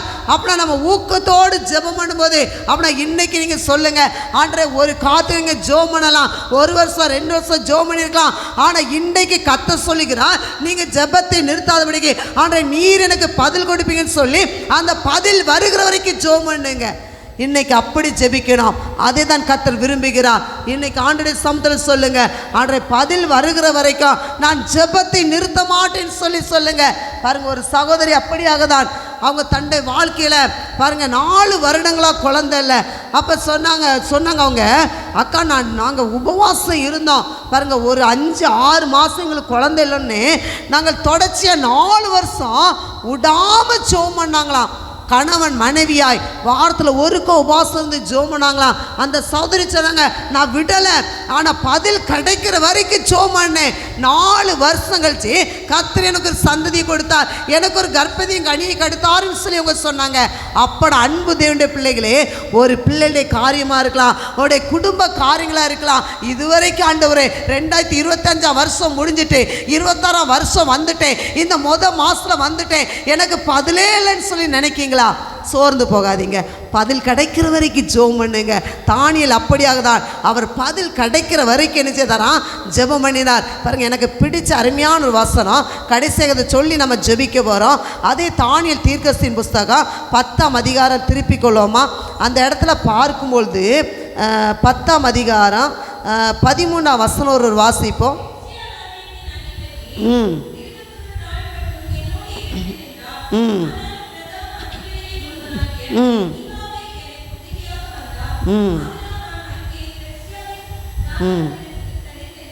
ஹல்லேலூயா. பெர்சியா ராஜ்யத்தின் அதிபதி 21 ஆள் மட்டும் எதிர்த்து நின்னானா. அங்கே தானியேல் பாருங்க, அந்த 10ஆம் அதிகாரம் 2ஆம் வசனம், அந்த நாட்டிலே தானியேலாகி நான் 3 வாரம் முழுவதும் துக்கித்து கொண்டிருந்தேன். அப்படின்னா 21 நாள் யார் எதிர்த்துனானா? பெர்சியா ராஜ்யத்தின் அதிபதி. ஆனால் மிகாவேல் தூதன் அவனுக்கு என்ன செய்தானா? உதவியாக வந்தான் என்று சொல்லி வேதத்தில் வாசிக்கிறோம். அந்த அதிகாரம் முழுவதும் வீட்டில் போய் வாசித்து பாருங்க, அங்கே நிறைய காரியங்கள் சொல்லப்படுது. திரும்பமாக கடைசி வசனம் முந்தின வசனம் பார்க்கும்போது அவன் யுத்தம் பண்ண திரும்பி போகிறேன் என்று சொல்லி அங்கே வேதத்தில் வாசிக்கிறோம். பாருங்க, அந்த கட்டளை வெளிப்படுகிறது. அப்படின்னா பதில் கிடைக்கிற வரைக்கும் அந்த தானியேல் ஜெபம் பண்ணி இருக்கிறார். அதனால்தான் தானியேலின் காரியம் எப்படியா இருந்ததா? ஜெயமா இருந்தது. அப்படின்னா நாம் எல்லாவற்றிலும் நாம் தேவனை நாம் தேட வேண்டும், நாம் ஜெபம் பண்ண வேண்டும். நீதிமொழிகள் 8:17 சொல்லுகிறது, அதிகாலையில் என்னை தேடுகிறவர்கள் என்னை கண்டடைவார்கள் சொல்லி. அப்படின்னா அதிகாலை நம்ம தேடணும். அதுக்கு முந்தி பாருங்க, முன்னாடி பார்க்க மாட்டோம், பின்னாடி பார்க்க மாட்டோம், சும்மா அதிகாலையும் தேடினை கண்டட சொல்லுவோம். என்னை சிநேகிக்கிறீர்களே நான் சிநேகிக்கிறேன், அதிகாலையை தேடினை கண்டடைவார்கள். அப்படின்னா யார் தெரியுமா தேவனுடைய சிநேகிதி? பேசிட்டு போயிட்டே இருக்கலாம். அதிகாலையில் நீங்கள் தேவனை தேடினா அவங்க தான் தேவனுடைய சிநேகிதர்கள், அவங்க தான் தேவனுடைய சிநேகிதன். ஏன்னா மோசே பாருங்க, யாத்திராகமம் 34ஆம் அதிகாரத்தில் வாசிக்கிறோம், விடியற காலத்தில் ஆயத்தமாக சீனாய் மலையில் வந்த நில். பாருங்க, மோசே தேவனுடைய சிநேகிதனாக இருந்தான். அவர் சொல்லுகிறார், அந்த வேத வசனத்தில் வாசித்து பார்க்கும்போது யாத்திராமத்தில் ஒருவன் தன் சிநேகிதனோடு பேசுவது போல கர்த்தர் மோசேயோடு முகமாய் பேசினார். ஆபிரகாம் தேவனுடைய சிநேகிதன். யார் தெரியுமா? சும்மா இல்லை, யாரெல்லாம் ஜெபத்தில் இங்கே அதிகாலையெல்லாம் தேவனை தேடுறீங்களோ அவங்கெல்லாம் தேவனுடைய சிநேகிதனாக இருக்க முடியும். அது மாத்திரமல்ல, அதுக்கு பின்பாதெல்லாம் பார்க்கும்போது யாருக்கு கனம் தெரியுமா? யாருக்கு மகிமை தெரியுமா? யாருடைய களஞ்சியங்கள் பூர்ணமாய் நிரம்ப தெரியுமா? நீங்கள் தேவனை தேடுறதுக்கு தான் தேவன் அப்பேற்பட்ட காரியத்தை செய்வார். பாருங்க, இன்னைக்கு தேவன் ஊழியத்தில் எங்களை கனப்படுத்துறான்னு சொன்னா ஆண்டவரை தேடுகிற காரியம். பாருங்க, ஐயா ஆயிருக்காங்கன்னா அவங்க தேவனை தேடி இருப்பாங்க. அதனால இந்த தேவன் கனப்படுத்துகிறார். யார் உங்களை கனப்படுத்துறன்னு சொல்லே அவசியம் இல்லை, கர்த்தர் உங்களை கனப்படுத்துவார். நீங்க தேவனை தேடி பாருங்க, கர்த்தர் உங்களை கனப்படுத்துவார். பாருங்க, ஒரு சமயம் ஒரு ஆலயத்துக்கு போனேன். எனக்கு அப்போ நான் எதுவுமே என்னை மெசேஜ் கூப்பிட்டா நான் முன்னோக்கிட்டே போயிடுவேன், என்றைக்குமே லேட் ஆக மாட்டேன். அப்போ நான் ப்ரெஸ்ஸிங்கன்னு சொல்லி டக்குன்னு தெரியாது. அப்போ முதலாவது ஒரு சேரில் போய் உட்காந்தேன். ஒரு பாட்டியமாக வந்தாங்க. பாருங்கள், நம்ம சபையில் சொல்லவே வேண்டாம், அந்த இடம் தான் எழுப்பிவிட்டு யார் எழுச்சி உட்காந்துருவாங்க. உடனே இந்த பாட்டி வந்தாங்க, அம்மா இது யான் இடம் எலும்புன்னாங்க. நானும் சரி பாட்டியம்மான்னு சொல்லி அடுத்த சேரில் போய் உட்காந்தேன். அடுத்த சேரில் ஒரு பாட்டியமாக வந்தாங்க. சரின்னு சொல்லிட்டு நான் அடுத்த சேரில் போய் உட்காந்தேன். உடனே அடுத்த சேரில் இந்த பாட்டியம் அடிச்சாங்க, எழுப்பிட வந்தாங்க. அங்கேருந்து போதகரையாக பார்த்தாங்க, நேரம் சேரை தூக்கிட்டு வந்து முன்னாடி போட்டு உட்காருங்க என்ன செய்தாங்க சொல்லிட்டாங்க. பாருங்க, ஒவ்வொரா எழுப்பி விட்டாங்க. ஏன் சொல்றேன்னா, கர்த்தர் கனப்படுத்துவார். மனுஷங்களாம் எழுப்பி விட்றாங்க, கர்த்தர் என்ன செய்வாராம் கனப்படுத்துவார். மகிமை எல்லாமே அவரிடம் உண்டு. இன்னைக்கு களஞ்சியங்கள் பூர்ணமாய் நிரம்போ. பாருங்க, நான் ஒவ்வொரு நேரமும் தேவைக்கு நிறைய சாட்சி சொல்லலாம். பாருங்க, சில நேரங்களாக தேவைக்காக நிறைய மீட்டிங் நடத்துவேங்க. மணிநகர் பகுதியில் வாலிபர் கூடுகை பெண்கள் மீட்டிங் சொல்லி நிறைய மீட்டிங் நடத்துவேன். ஒரு நாள் 2 நாள் விடுதலை முகாம் வச்சிருந்தேன். பாருங்க, முதலாம் நாள் என் கையில் ஒரு பைசா இல்லை. நான் அந்த நேரத்தில் தூங்கவே முடியல. நான் முதல் நாள் மீட்டிங் முடிஞ்சிட்டு பாருங்கள் 2 நாள் முடிஞ்சு எல்லாம் செட்டில் பண்ணோம். அந்த பிரசங்க பீடத்தில் நின்று, ஆண்டவரே நீர் எனக்கு உதவி செய்யன்னு சொல்லி கண்களை வானத்துக்கு நேராக எடுத்து நான் ஜெபிக்க ஆரம்பித்தேன். பாருங்க, 2வது நாள் எல்லாம் செட்டில் பண்ணி கிட்டத்தட்ட 35,000 தேவை கர்த்தர் சந்தித்து கொடுத்தார். பாருங்க, எப்படின்னா நம்ம ஆண்டவரை நோக்கி பார்க்கும்போது, அவரை தேடும் போது நம்முடைய களஞ்சியங்கள் எல்லாம் பூர்ணமாக இறங்குவோம். யார்கிட்டையுமே கேட்கணும் அவசியம் இல்லை. கர்த்தர் என்ன செய்வார், அளவில்லாமல் ஆசீர்வதிப்பார். எண்ணத்தை உடுப்போம், எண்ணத்தை குடிப்படிச்சு நம்ம கவலைப்பட்டு கொண்டே இருக்கிறோம். மத்திய 6 அதிகாரத்தில் வாசிக்கிறோம், எண்ணத்தை உண்போம். சிலருக்கெல்லாம் பாருங்க, நாளைக்கு என்ன சாப்பிட இங்கே தான் இருப்பீங்க. பாருங்க, வார்த்தை வந்துட்டே இருக்கு, இங்கே தான் இருப்பீங்க. என்ன சொல்லிங்கன்னா, நாளைக்கு என்ன குழம்பு வைக்க, நாளைக்கு என்ன செய்ய, வைக்கிறது ஒரு 4 குழம்பு தெரியும். என்ன குழம்பு தானே, பருப்பு குழம்பு, அடுத்து சொல்லுங்க மீன் குழம்பு, ஒரு 4-5 குழம்பு தெரியுமா, தெரியும். அந்த குழம்பு வைக்க, என்னத்தை குழம்பு வைக்க, என்ன குழம்பு வைக்க, அதே நான் பெண்கள் நினச்சி கொண்டு இருக்கிறோம். பாருங்கள், அதுவும் அந்த குழம்புல புளி கூட்டிட்டுனா என்ன குழம்பாயிரும், புளி குழம்பாயிரும். தக்காளி கூட்டிட்டுனா தக்காளி குழம்பாயிரும். இப்படி தான் நம்ம ஒவ்வொரு நாளும் கவலைப்பட்டு கிளம்புகிறோம். அது யார் கவலைப்பட்டு கிளம்புனா, அண்ணாணிகள் உலகத்தாண்ட அதை நாடி தேடுவாங்க. ஆனால் நம்ம எதற்குமே கவலைப்படாதபடிக்கு முதலாவது தேவனுடைய ராஜ்யத்தையும் அவருடைய நீதி தேடணும். அடுத்து சிலருக்கு எண்ணத்தை உடுக்க. பாருங்கள், ஞாயிற்றுக்கிழமை ஆகுனா நம்ம அன்னைக்கெலாம் எடுத்து வைக்க மாட்டோம். 9 மணிக்கு மணி அடிக்க, அப்போ தான் சிலர் பார்த்தா பாருங்கள் பீரோவை திறந்து என்ன சேலை உடுக்க, அதிலே 10 நிமிஷம் ஆயிரும். அங்கே அதிலே 10 நிமிஷம் உண்மையாயிரும். என்ன உடுக்க, என்ன உடுக்க, என்ன உடுக்க, அங்கே லைனாக பீரோவில் அடிக்க இருக்கும். அதுக்கே நேரத்தை செலவழித்து அங்கே பிரசங்கத்துக்கு தான் போய் என்ன செய்வோம், சேருவோம். தோத்திரம், அதுவும் பின்னாடி உட்கார மாட்டோம். நிறைய நாங்கள் பார்த்துருக்கோம். சபை நேரம் முக்கால் முன்னாடி தோத்திரம் அப்படின்னு செய்வோம், சொல்லுவோம். பாருங்கள், ஒரு சகோதரி இப்படி தான் ஒரு ஊழியக்காரங்க சொன்னாங்க, தெரிஞ்ச ஊழியக்காரங்க.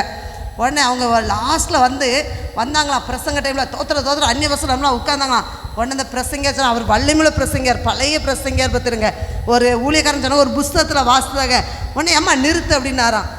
உடனே என்னையா அப்படி சொல்கிறீங்க, ஆமாம் நீ இப்போ தான் லேட்டாக வந்தா, அதுவும் அவங்க வீட்டு பக்கத்தில் ஒரு தென்னை மட்டை உளுந்து கிடந்திருக்கு.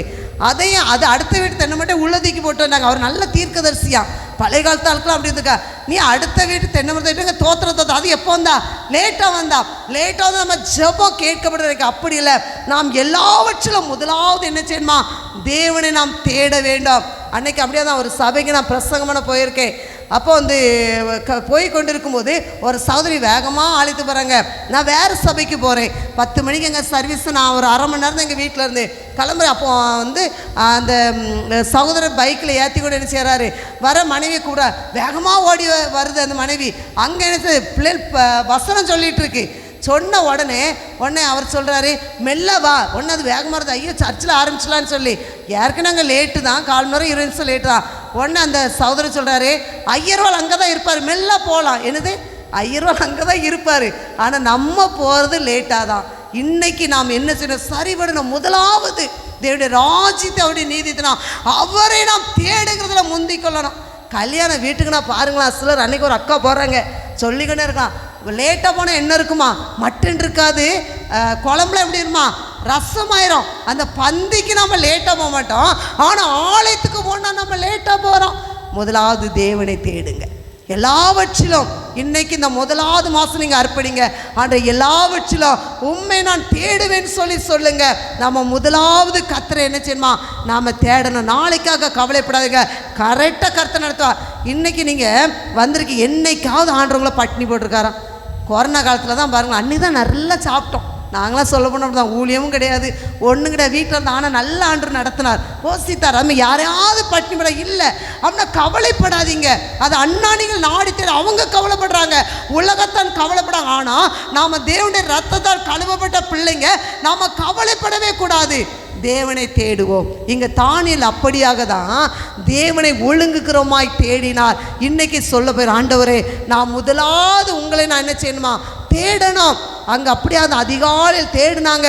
கர்த்தரை தேடுங்க, இருதயம் மகிழ்ச்சியாக இருக்கும். கர்த்தரை சமத்தை நித்தமும் தேடுங்க. இந்த என்னைக்கோ ஒரு நாள் அல்ல, நாம் என்ன செய்யணுமா, நாம் நித்தமும் நாம் தேட வேண்டுமா. பாருங்கள், நாம் எப்படியாக தேடுகிறோம் அப்படின்னா, அந்த நம்ம என்ன செய்யணும், அதிகாலையில் ஆண்டை தேடுங்க, ஒழுங்குக்கிறோமா நம்ம தேடுங்க. நம்ம வேதத்தை வாசிங்க, தானியேல் போல உபவாசித்து ஜெபம் பண்ணுங்க. ஜெபத்துக்கு தடை வரும், சோர்ந்து போகாதபடிக்கு நம்ம ஜெபம் பண்ணணும். சோர்ந்து போகாதீங்க, சீக்கிரத்தில் ஆண்டவர் நியாயம் செய்வார். உங்களுக்கு ஏதாவது ஒரு காலத்து நியாயம் வேணுமா, நான் ஜோமணி சோர்ந்து போயிட்டுறீங்களா, இன்னைக்கு கர்த்தர் சொல்லுகிறார், அன்பு மகனே மகளே, நீ சோர்ந்து போகாதே, கர்த்தர் நீதி செய்வார். விசுவாசத்தோடு நீங்கள் கடந்துங்க, கர்த்தர் நீதி செய்வார். ஏன்னா இரவு பகலும் தம்மால் தெரிந்து கொள்ளப்பட்ட விஷயத்தில் நீடிய பொறுமையாக இருந்து அவர் நியாயம் செய்யாமல் இருப்பாரோ, அவர் சீக்கிரத்தை அவர் நியாயம் செய்கிற தேவனாக இருக்கிறார். எனவே இன்னைக்கு நாம் ஜெபிக்க போகிறோம். அன்றைய தானியேல் ஒரு ஜெப வீரர். பாருங்கள், இயேசு கிறிஸ்துவை கவனித்து பாருங்கள், அவர் ஒரு ஜெப வீரர். அன்றைய தானியேலின் காரியம் ஜெயமாக இருந்து சொன்னால் பாருங்கள், அவரை போல யாராவது பிஸியாக இருக்கீங்களா? அவர் எத்தனை நாடுக்கு அவர் என்ன செய்தார், எப்படி அதிகாரியாக இருந்தார். ஆனால் நம்ம அவரை போல் இன்றைக்கி நம்ம சொல்கிறோம், அக்கா ஜோமல்ல ஜெபத்துலன்னா ரொம்ப பிஸி, அவரை விடியா நம்ம பிஸியாக இருக்கோம். இன்றைக்கி சிலர், அன்றைக்கி ஒரு அக்கா சொல்கிறாங்க, எனக்கு 24 மணி நேரம் காணலை ஒரு நாளைக்கு.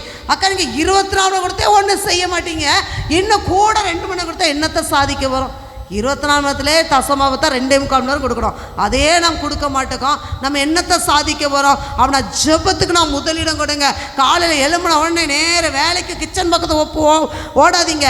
அதுக்கு முன்பதாக ஒதுக்கி, நேரத்தை ஒதுக்கி நாம் ஆண்டவரை தேடுவோமா. நாம் கடைசி காலத்தில் வந்திருக்கிறோம்.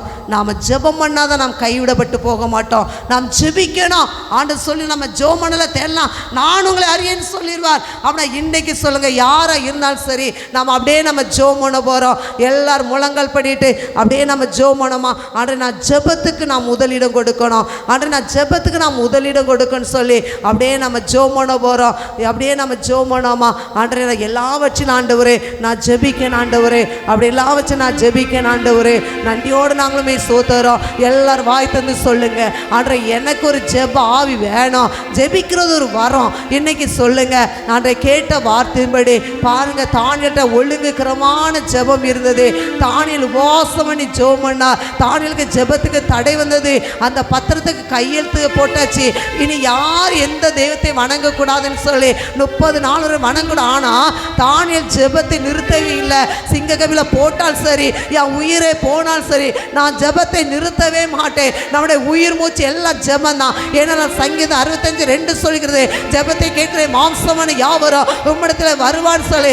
இன்னைக்கு சொல்லுங்க, அப்பா நான் ஜெபத்தை கேட்கணும், என்னுடைய ஜெபத்தை கேளுங்க, எனக்கு ஜெபிக்க பலம் தாங்க ஆண்டவரே. எல்லாரும் கரந்தடி கர்த்தரை மகிமைப்படுத்துங்க. அப்படியே கரந்தடி கர்த்தரை ஸ்தோத்திரம் பண்ணுவோமா. ஹல்லேலூயா, ஹல்லேலூயா. அப்பா நாங்கள் உமக்கு நன்றி, அப்பா நாங்கள் உமக்கு நன்றி ஆண்டவரே. நன்றியோடு நாங்களுமே சோதரோம். எல்லாரும் கேளுங்க, எல்லாரும் கேளுங்க. ஆண்டவரே, விண்ணப்பத்தை கேட்டு ஆண்டவரே பதில் கொடுக்கிற தேவன் அல்லவா. உம்மால் ஆகாத காரியம் ஒன்றுமல்லப்பா. உம்மால் எல்லாம் ஆகும், உம்மால் எல்லாம் ஆகும். நம்மளால் ஜெபிக்க முடியும். அந்த ஒரு கவியை நாம் பாட போயிடும், உம்மால் ஆகாத காரியம் ஒன்றுமே சொல்லி. எல்லாரும் உற்சாகமா கர்த்தரை பாடுவோமா. எல்லாரும் உற்சாகமா கர்த்தரை பாடுவோமா. உம்மால் ஆகாத காரியம் ஒன்றுமில்லை. ஆமென். எல்லாரும் பாடுங்க உற்சாகமா. ஆமென். உம்மால் ஆகாத காரியம் ஒன்றுமில்லை. எல்லாமே உம்மால். அந்த பாடலை ஆண்டவர் கொடுக்கிறார், பாடுங்க. ஹல்லேலூயா. எல்லாமே உம்மால் ஆகும். சொல்லுங்க, எல்லாம் ஆகும். அவரால் எல்லாம் ஆகும். ஜெபிக்கும் போது எல்லாம் ஆகும். உம்மாலே தான் எல்லாம் ஆகும். ஆகும், எல்லாம் ஆகும். சொல்லுமா. உம்மாலே தான் எல்லாம் ஆகும். சொல்லுமா. ஹல்லேலூயா. உம்மால் ஆகாத காரியம் ஒன்றுமில்லை. உம்மால் ஆகாத சொல்லுங்க, எல்லாம் அறிக்கையிடுங்க. எல்லாமே உம்மால் ஆகும்.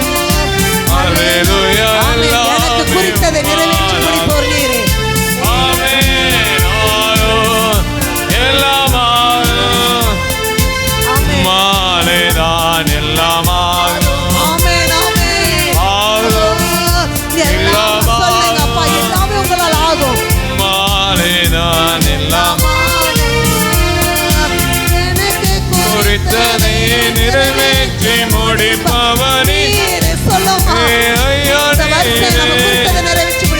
எனக்காக யாவையும் செய்து முடி பவனீரே ஆமென். ஐயா நீரே எனக்கு குறித்ததை நிறைவேற்றி முடிப்பவனீரே ஐயா நீரே எனக்காக யாவையும் செய்து முடிப்பவனீரே ஐயா நீரே அப்பா உமக்கு தோற்றம் Glory அப்பா.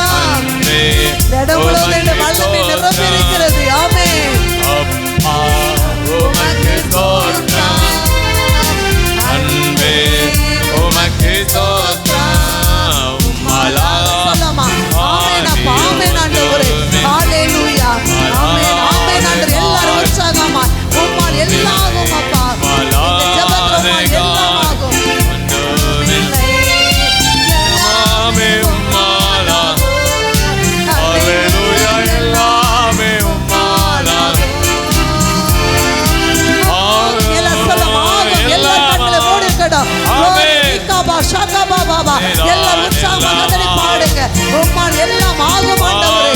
ஆமென். ஆகும். எல்லாம் ஆகும். சொல்லுங்க ஆண்டவரே, என் வாழ்க்கையில பிள்ளைடைய வாழ்க்கை எல்லாம் ஆகும் ஆண்டவரே. ஆமென். ஆமென் ஆண்டவரே. ஹalleluya. ஹalleluya. எல்லார் கதறி கர்த்தரை மகிமைப்படுத்துவோமா? எல்லா கதறி கர்த்தரை மகிமைப்படுத்துங்க. ரீகாபா ஷாகா டனகதா. எல்லாரும் கேளுங்க. இன்னைக்கு ஜெபிக்க முடியாதபடிக்கு அநேக இந்த இடத்துக்கு வந்திருக்கீங்க. கர்த்தர் ஜெப ஆவியை உங்களுக்கு தரும்படியா விரும்புகிறார். எல்லாரும் கேளுங்க. வாய் திறந்து கேளுங்க. ஆண்டவரே என்னை ஆண்டவரே ஜெப ஆவினால் நிரப்புங்க. ஜெப ஆவினால் நிரப்புவீராக. ஜெப ஆவினால் நிரப்புவீராக அப்பா. எல்லாரும் தயவு செய்து கேளுங்க. வாய் திறந்து கேளுங்க. ரீகாபா ஷாகா டனா. கேட்கிற எவ்வளவு பெற்றுக்கொள்கிறா, கேட்கிற எவ்வளவு பெற்றுக்கொள்கிறா. ஆண்டவரே நான் ஜெபிக்கணும் தான் நினைக்கிறேன், என்னால் முடியல. சிலர் பலவீனத்தின் நிமித்தமா உங்களால் ஜெபிக்க முடியவில்லை. ஆண்டவரே எல்லா பலவீனத்தின் ஆவிகள் இயேசுவின் நாமத்தில் அழிக்கப்படுவதாக. இயேசுவின் நாமத்தில் அழிக்கப்படுவதாக. ரீகாபா ஷாகா டனகதலபா. ஓ ரபா ரகதனகதா. ஆண்டவரே பிள்ளைங்க சோர்ந்து போய் வந்திருக்காங்க. ஆண்டவரே ஜெபத்தில் சோர்ந்து போகாமல் ஜெபம் பண்ண வேண்டாம். ஆண்டவரே ஜெபத்தில் சோர்ந்து போய் வந்திருக்கலாம். ஆண்டவரே நாங்கள் ஜெபிக்கணும். ஒரு எலியா நம்மை போல பாடுல மனுஷனா இருந்தாலும் அவன் மழை பெய்யாதபடிக்கு அவன் கருத்தாய் ஜெபம் பண்ணினா. நம்ம வேத்துல வாசிக்கிறோம். ஆண்டவரே நான் கருத்தா ஜெபம் பண்ணணும். ஆண்டவரே ஜெபம் பண்ணணும்ப்பா. ஆண்டவரே உங்களுக்கு ஜெப ஆவி என் மீது ஊற்றப்படட்டும். ஆண்டவரே நான் ஜெபிக்கணும் ஆண்டவரே. ஓ ராகாபா ஷாகாடலபா. அநேகர் ஜெப வாழ்க்கை இழந்து போய் வந்திருக்கலாம். ஆண்டவரே இழந்து போன எல்லாவற்றையும் ஆண்டவரே ஆண்டவரே திரும்ப அழைப்பீராகப்பா. திரும்ப அழைப்பீராக ஆண்டவரே. என்னென்ன காரியத்துக்காக ஆண்டவரே ஜெபிக்கிறாங்களா ஆண்டவரே. என் தேவன் ஜெபத்துக்கு பதில் கொடுப்பீராகப்பா. பதில் வருகிற வரைக்கும் ஆண்டவரே ஜெபிங்களேன்னு சொன்னீரல்லவா. தானியேல் பதில் வருகிற வரைக்கும் ஜெபம் பண்ணிரா. ஆண்டவரே ஜெபிக்கும் போது கட்டளை வெளிப்பட்டல்லவா. தானியேல் நீ மிகவும் பிரியமான சொன்னீரல்லவா. ஆண்டவரே ஜெபம் தேவனுக்கு பிரியமான காரியம். இன்னைக்கு சொல்லுங்க ஆண்டவரே இந்த வருஷம் நான் ஜெபிக்கணும். ஆண்டவரே இந்த முதலாவது மாதம் என்னொரு ஜெப அபிஷேகம் மூடட்டும். ஆண்டவரே கடைசி காலத்துல வந்திருக்கிறோம். எவனை விழுங்காமல் வகை தேடி பிசாசை சுத்தி திரிகிறபடியா நாம் விழித்திருக்கணும். நாம் தெளித்தவர்களா இருக்கலாம். ஆண்டவரே இந்த இடத்துல ஆண்டவரே ஒரு ஜெப எழுப்புதல் உண்டாவதாகப்பா. எங்க சபையில் ஆனால் எங்க பிள்ளைகளுக்குள்ள ஒரு ஜெப எழுப்புதல் உண்டாவதாகப்பா. ஜெபிக்க முடியாத போராடுகிற எல்லா சத்திரிக்கிறீங்க இயேசுவின் நாமத்தில் அழிக்கப்படட்டும். இயேசுவின் நாமத்தில் அழிக்கப்படுவதாக. ரீகாபா ஷாகாடலபா. தூக்க மயக்கத்தை கொண்டு வருகிற எல்லா பொல்லாத வல்லமைக இயேசுவின் நாமத்தில் அழிக்கப்படட்டும் அப்பா. தூங்காமல் ஜெபிக்கு வரத்தை கொடுங்கப்பா. விழித்திருந்து ஜெபிக்கான ஆண்டவரே. அநேக தூக்கத்தின் ஆவியால் இருக்கலாமாப்பா. ஆண்டவரே சோம்பேறி நீ எவ்வளவு நேரம் படுத்திருப்பாய், எப்பொழுதும் தூக்கத்தை எழுந்திருப்பான்னு சொன்னீங்களப்பா. ஆண்டவரே நீங்க மனம் இறங்குவீராக. குடும்பமாய் ஜெபிக்கட்டும். தனிப்பட்ட வாழ்க்கையில ஜெபிக்கட்டும் அப்பா. ஒரு ஜெப உண்டாகும் நாங்கள் ஜெபிக்கிறோம் அப்பா. அந்த சபையில இன்னும் எழுப்புதலை வைத்திருக்கீங்க. ஐயாவை கொண்டு என்னென்ன காரியெல்லாம் செய்யணும் வைத்திருக்கீங்களோ அவனுடைய காரம் வெளிப்படட்டும். அம்மாக்காக பிள்ளைகளுக்காக நாங்கள் ஜெபிக்கிறோம் அப்பா. அந்த இடத்துக்கு என்ன நோக்கத்திற்காக ஊழியத்தை செய்ய முடியாது நீங்க வைத்திருக்கீங்களோ அந்த திட்டத்தை நோக்கத்தையும் ஆண்டவரே நிறைவேற்றுவீராக அப்பா. ரீகாபா ஷாகாடா நகதோ ஆண்டவரே இதில் பெரிதான்லை காண்பேன் வார்த்தை விட ஐயாவுக்கா நான் ஜெபிக்கிறேன். ஆனால் இதை விடப்பா இவங்க பெரிதான காரியத்தை காண போகிறாங்க, பெரிதான காரியத்தை காண போகிறாங்க. இதோ நான் உனக்கு சொன்னதை செய்யும் அளவோ நான் உன்னை கைவிடுகின்ற வார்த்தைக்காக உமக்கு நன்றி, வார்த்தைக்காக உமக்கு நன்றி அப்பா. ஓ ராக்காடலாபோ, ஓ ராக்காத ஒரு மோசையோடு ஒரு யோசோடு எப்படி கரம் இருந்ததோ அதே போல ஆண்டவரே இந்த பிள்ளைகளோட கரங்கள் இருக்கிற அன்பிற்காகவே சோதரம். சகல ஜனங்களுக்கு முன்பதாய் இந்த பிள்ளைகளை மேன்மைப்படுத்த போறீங்க, சத்துருக்களுக்கு முன்பதாய் மேன்மைப்படுத்த போறீங்க ஆண்டவரே. நீர் அப்படியே செய்வர் அன்பிற்காகவே சோதரம். உங்களுடைய கர்த்தரை நான் அர்ப்பணிக்கிறேன் ஆண்டவரே. கேட்ட வார்த்தைகள் கை கொள்ள நீங்க உதவி செய்ய நாங்கள் செபிக்கிறோம். அப்பிரஜமான ஊழியக்காரி கடமை மாத்த நான் செய்து என்னுடைய மகிமை உமக்கே நான் செலுத்துகிறேன். நீங்க மகிமைப்படுங்க, ஆளுகை செய்யுங்க. இயேசுவின் மூலம் ஜெபிக்கிறோம் எங்கள் ஜீவன் நல்ல பிதாவே, ஆமென். கர்த்தர் நல்லவர், நல்ல ஆண்டவர். இந்த அருமையான முதல் நேரத்தில் நம்மோடு நமக்கு உதவி செய்திருக்கிறார். ஸ்தோத்திரம். சேர்ந்து பாடுவோம். ஜெய கிறிஸ்து முன் செல்கிறார், ஜெயமாக நடத்திடுவான். ஜெய கீதங்கள் நான் பாடி ஜெய கொடியோன் தேடி ஜெயம் அல்லேலூயா அவன் நாமத்திலே, ஜெயம் அல்லேலூயா அவன் நாமத்திலே.